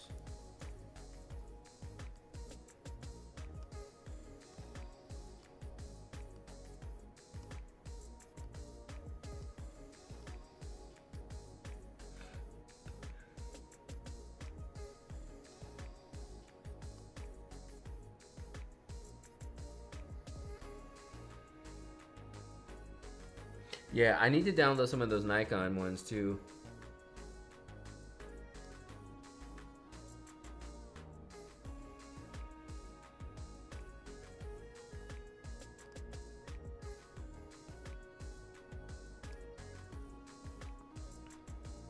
Wait, but what camera is this? Oh, XS10. Nice. I haven't seen anything from this camera yet.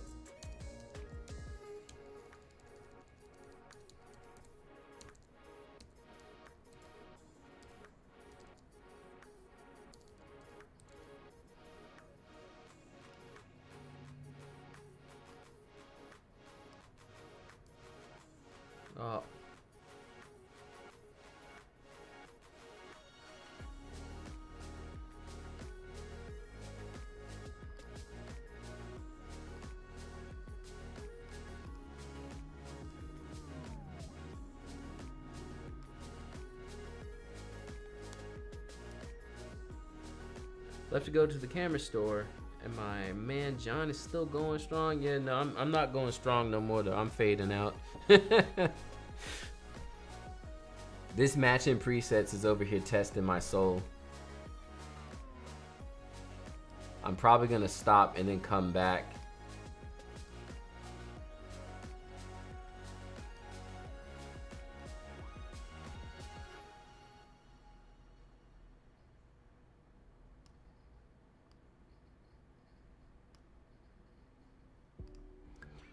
Schedule another stream so I can get through the rest of everyone's photos. I just missed my own photos. Oh no, I jumped ahead. You didn't miss them. Oh no, you did. I only did one because I was fretting at the fact that my Sony files didn't. My Sony preset didn't look right. I'm gonna have to start all over with that one too.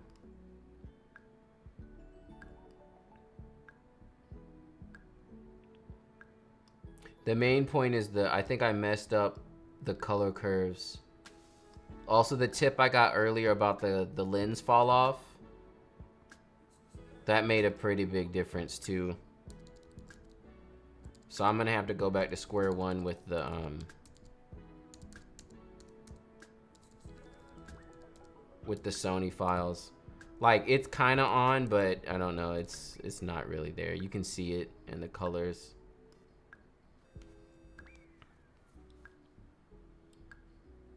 It's just like not totally right.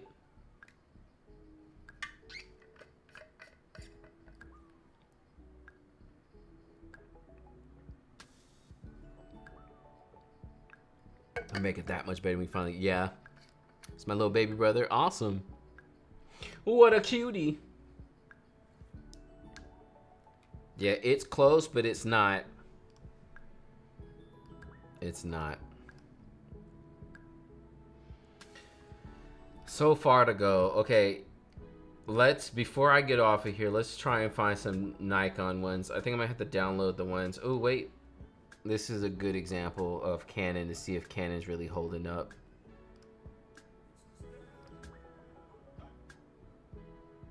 So first off, white balance is the main culprit here.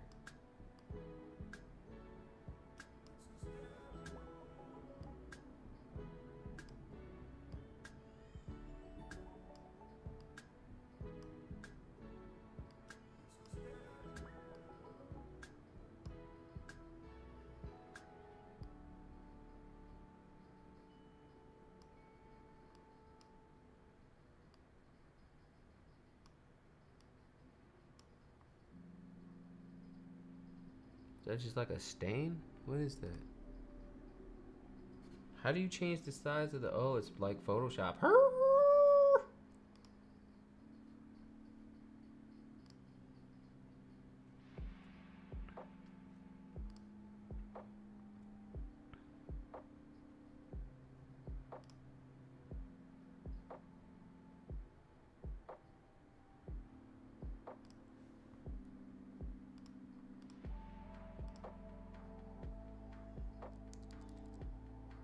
Yeah, y'all. That Canon's looking good. There's still like a brightness that's like gone. Oh, what? What happened? Why is everything all weird looking?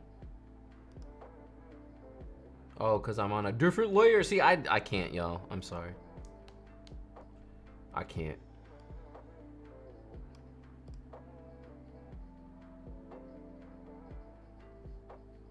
Yeah, it's about on. Canon's looking and feeling pretty good.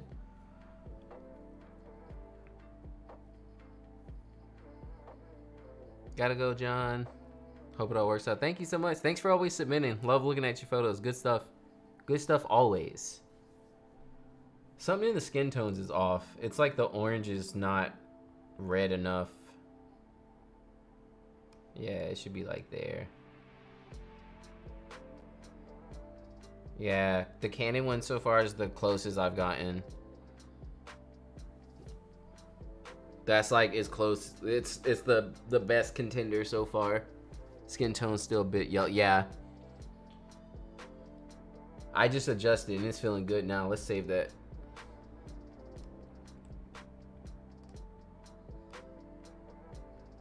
We don't want exposure. We don't want white balance.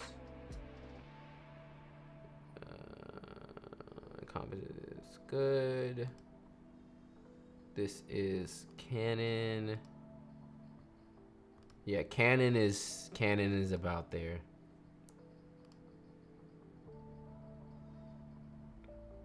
Capture One is an amazing product.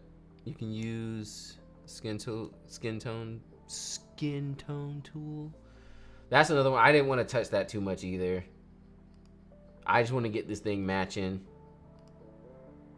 Lightroom and call it a day. You know, like get the color tones in there good, and that's it. I don't think I saw a single Neff in here. No one shoots Nikon. Everyone's like, forget that. No one's about that Nikon life anymore. Oh, here's a good test.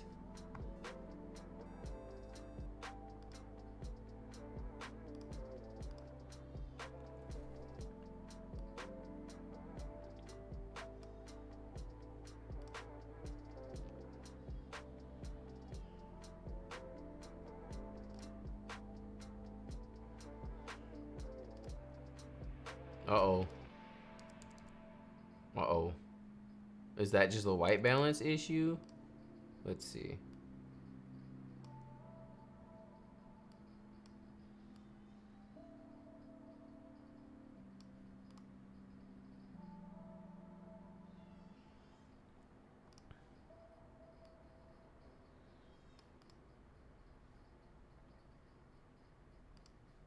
But see, like, I shouldn't have to be changing these settings per photo so hard.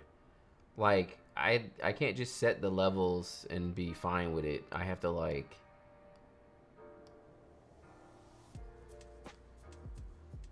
I guess that's just the nature of Capture One. I don't know.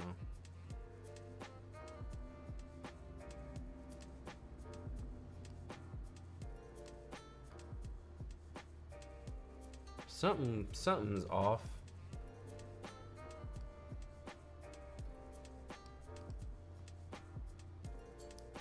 Is that the lightness of the orange?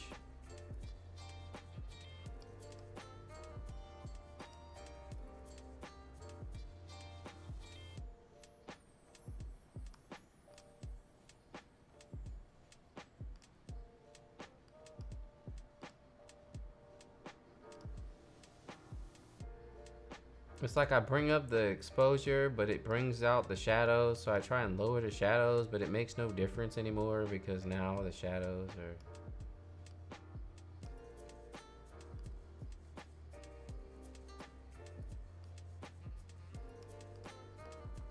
are... Oop. Hi, John. Sorry I can't stay in the stream, but love your content. Thank you so much. On my screen, those look really close. Yeah, I mean they're close. I don't know. I feel something's off.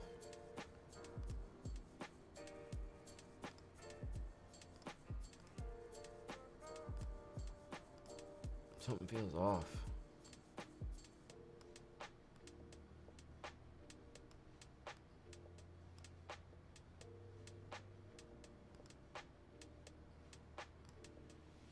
Yeah, Lightroom has so much more oomph to it. Oh, there goes that background blown out again. Capture One freaking out.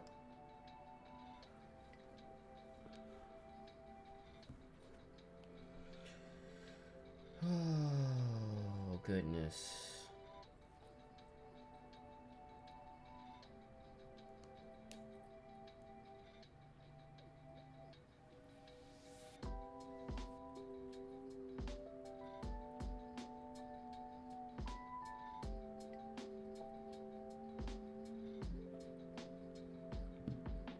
But yeah, they're really close.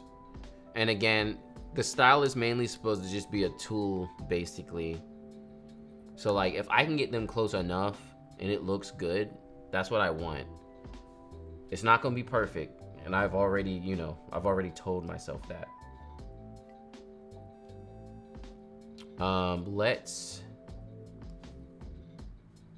Let's hit some of these neffs real quick. And then I gotta get off here because my soul has left my body. Because of trying to edit all these photos.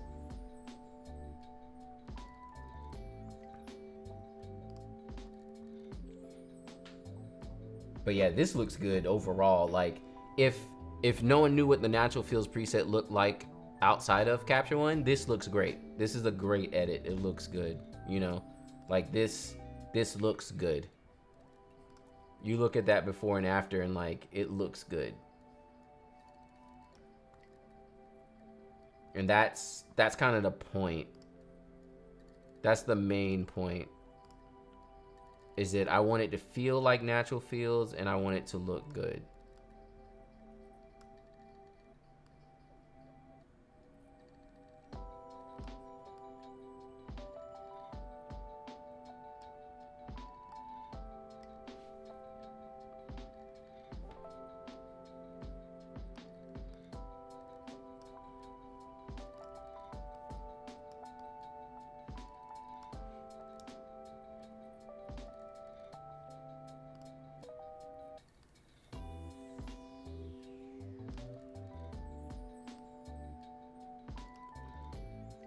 All right.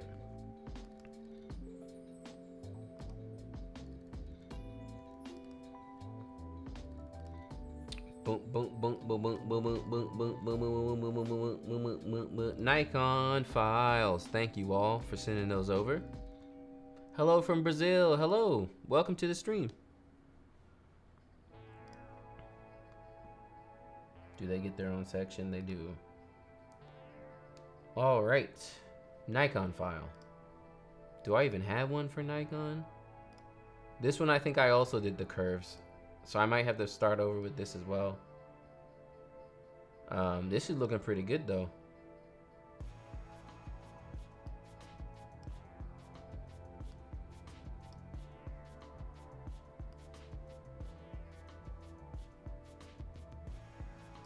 Why is the before all blurry like that?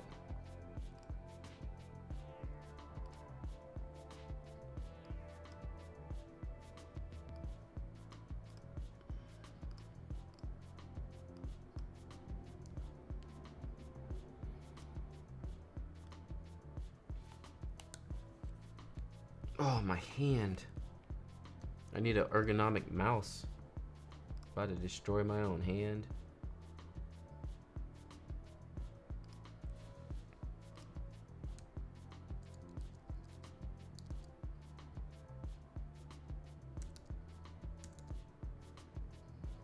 So yeah, that's looking pretty on compared to the rest of them. Again, that whole brightness is like totally different. We also had the whole lens fall off thing, which I never used before, which helps out with, I guess, the brightness and the vignetting.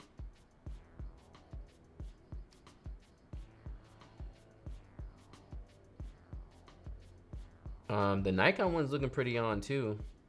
This is one I'm pretty sure I did curves on this. Yeah.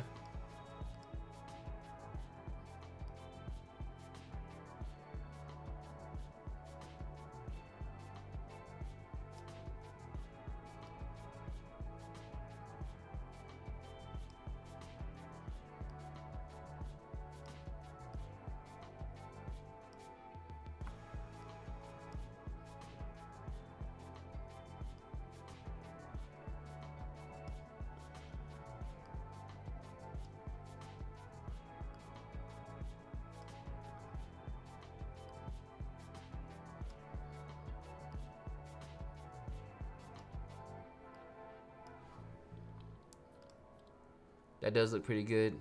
I know these look good with the Lightroom preset. Yeah. There's still that oomph that's like gone.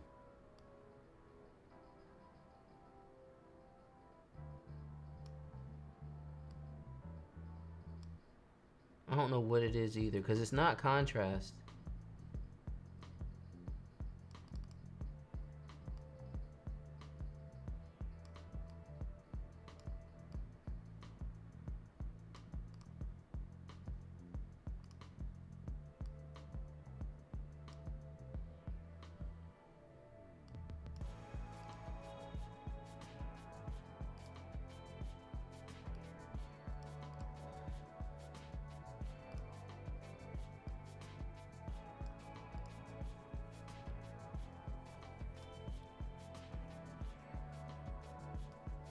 Pretty close.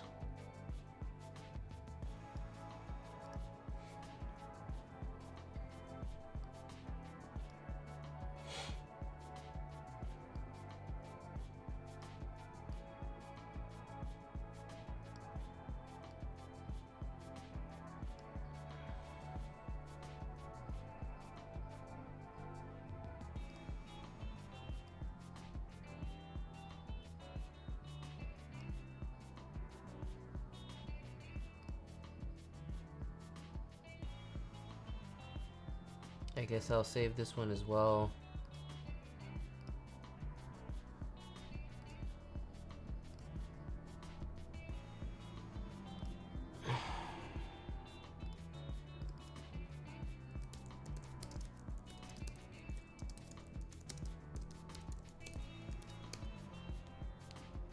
Can I see Scooter on C1 browser? Scooter? Oh, this one here. There it is. See, this is Nike. Oh no, that's a RAF. Y'all snuck some in there. I'm looking for some nefs. What's this, flash?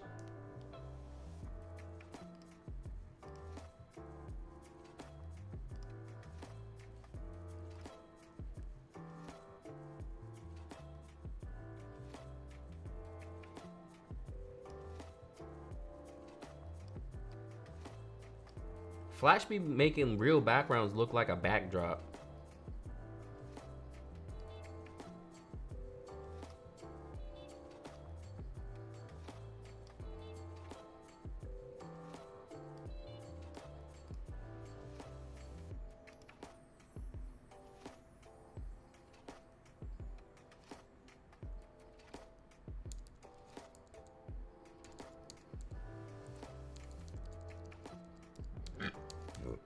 Excuse me. Oh my goodness. Sorry. Sorry y'all had to experience that.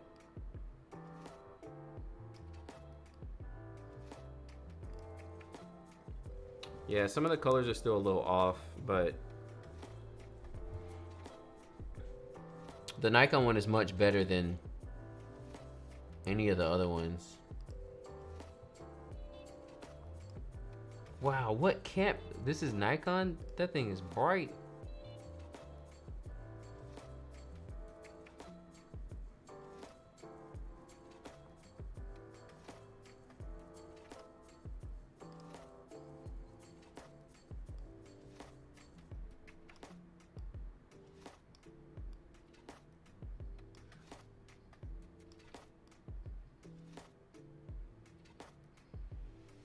Yeah, this looks like it's probably totally off, but I'm not sure. I don't think the natural fields would make it look like that, but yeah, the colors are totally off.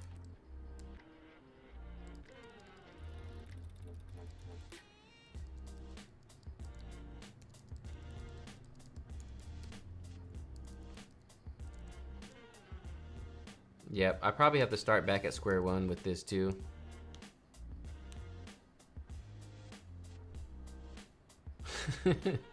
You win, I'll buy the preset. Dang, y'all.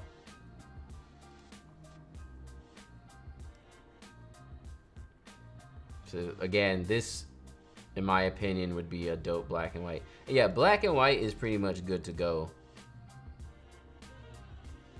Also, it's like black and white. Like, it's not hard to match a black and white. Actually, the main thing that's happening here is that, and I wonder if it's the camera fall off.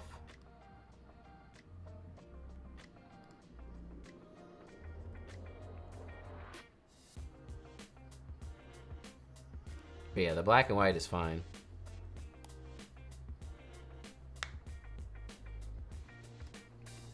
I actually almost like the way the black and white looks better in Capture One.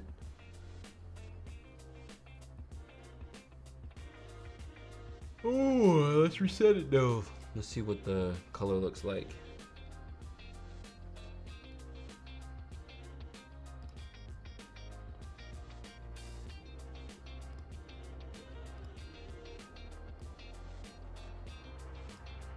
Cause yeah, I think I might have to start back at square one without the curves. It seems like that was the winning. Yeah, there's like way too much red in this. I wonder what happens.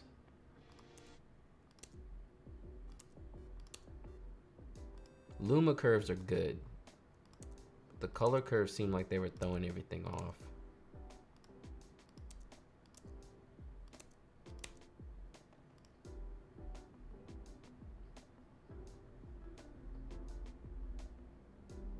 Cause yeah, if I can delete the curves and pretty much still be around matching, then obviously the curves weren't really the issue.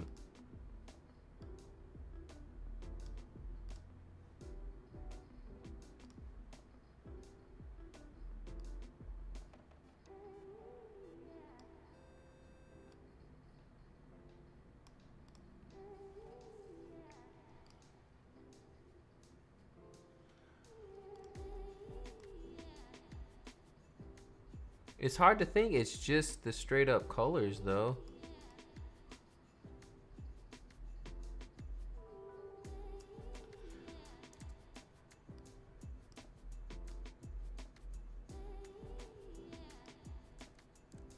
That's not right, because her lips were looking all crazy.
Hey John, would there a discount for Capture One version when I already purchased Lightroom?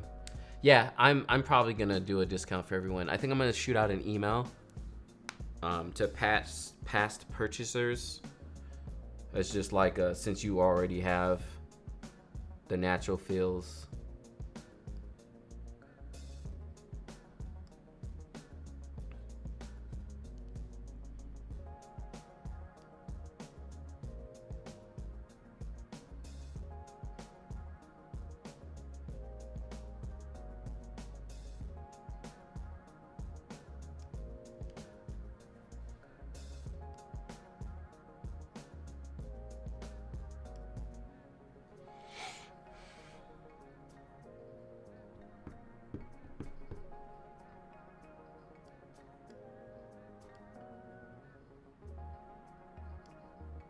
Thanks for being so generous. Yeah, you know it. You know it. This is feeling pretty on. The hair is still too red though.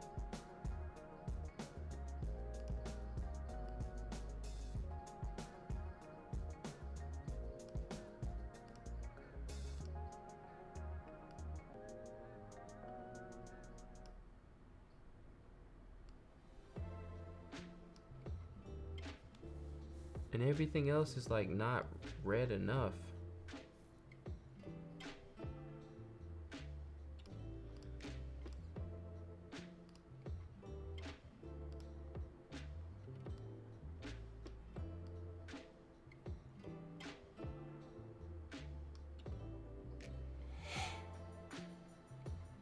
I find the best way to apply styles for different cameras in a workflow is to correct your white balance, exposure and contrast, and then apply the style. Then readjust to apply for taste. So much, there's like not enough red.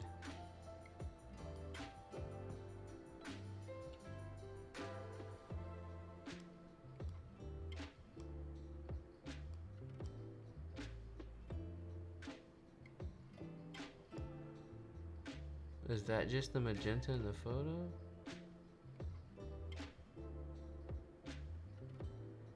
I don't know. I like where this is though overall, so we're gonna save it.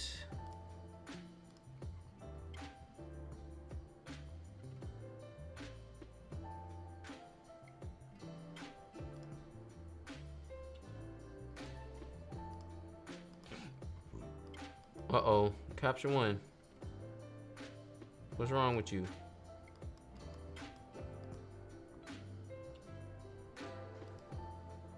What happened? What happened? I just want to save the thing.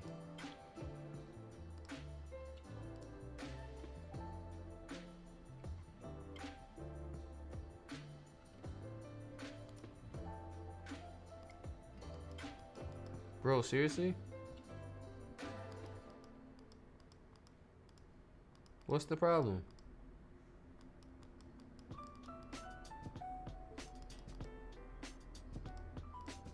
What's the problem? Why won't it let me save?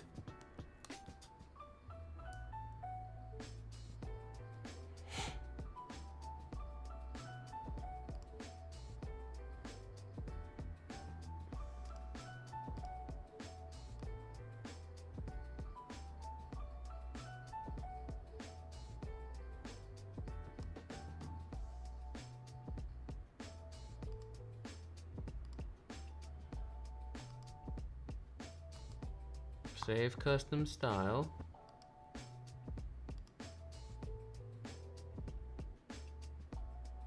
Save.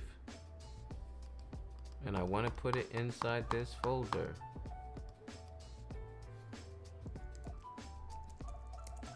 I can't even type. What's the problem? Okay. Okay.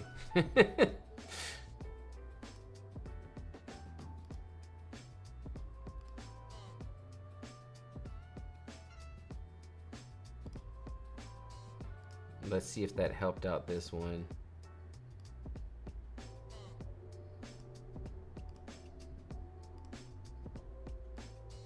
Yeah, see, even the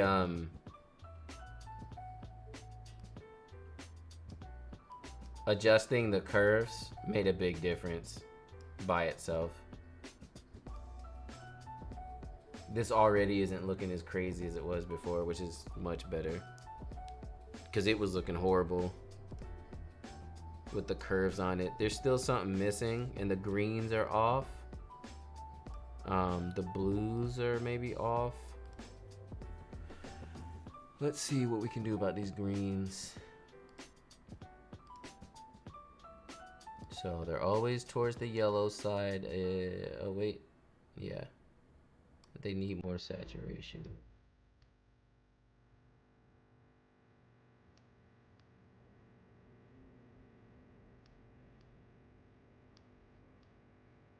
Maybe like there, with the lightness up a bit. That's better. That's much better. The blues seem like they're pretty fine. Ah, the greens.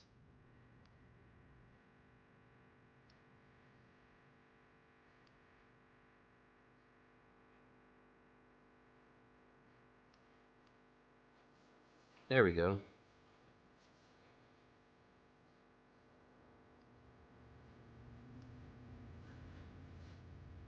No, the greens. Every time I'm like, I'm happy with that, and I look back at it again, and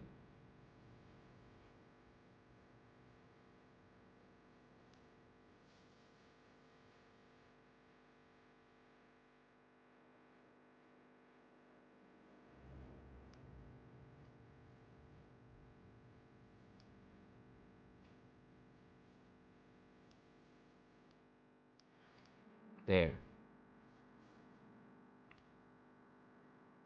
Much better.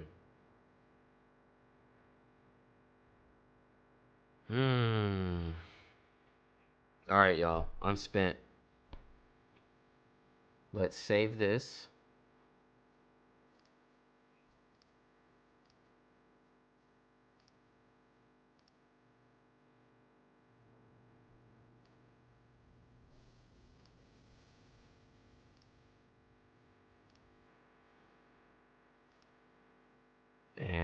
maybe I'll try like one more photo just to see. Thanks for sending me all these NEF files. Oh, this might be a good example.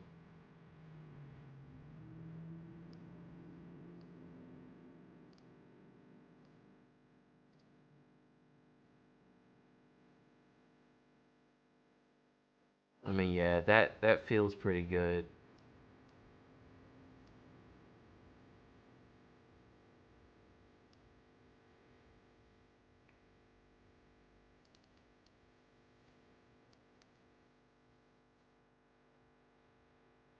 Yeah, it's in a much better place.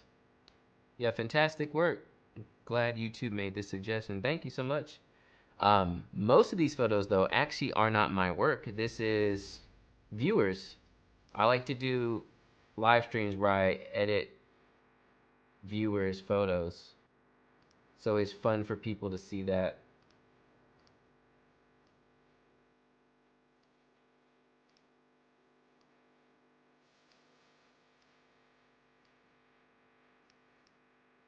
Yeah, no, feels pretty good. Feels pretty good.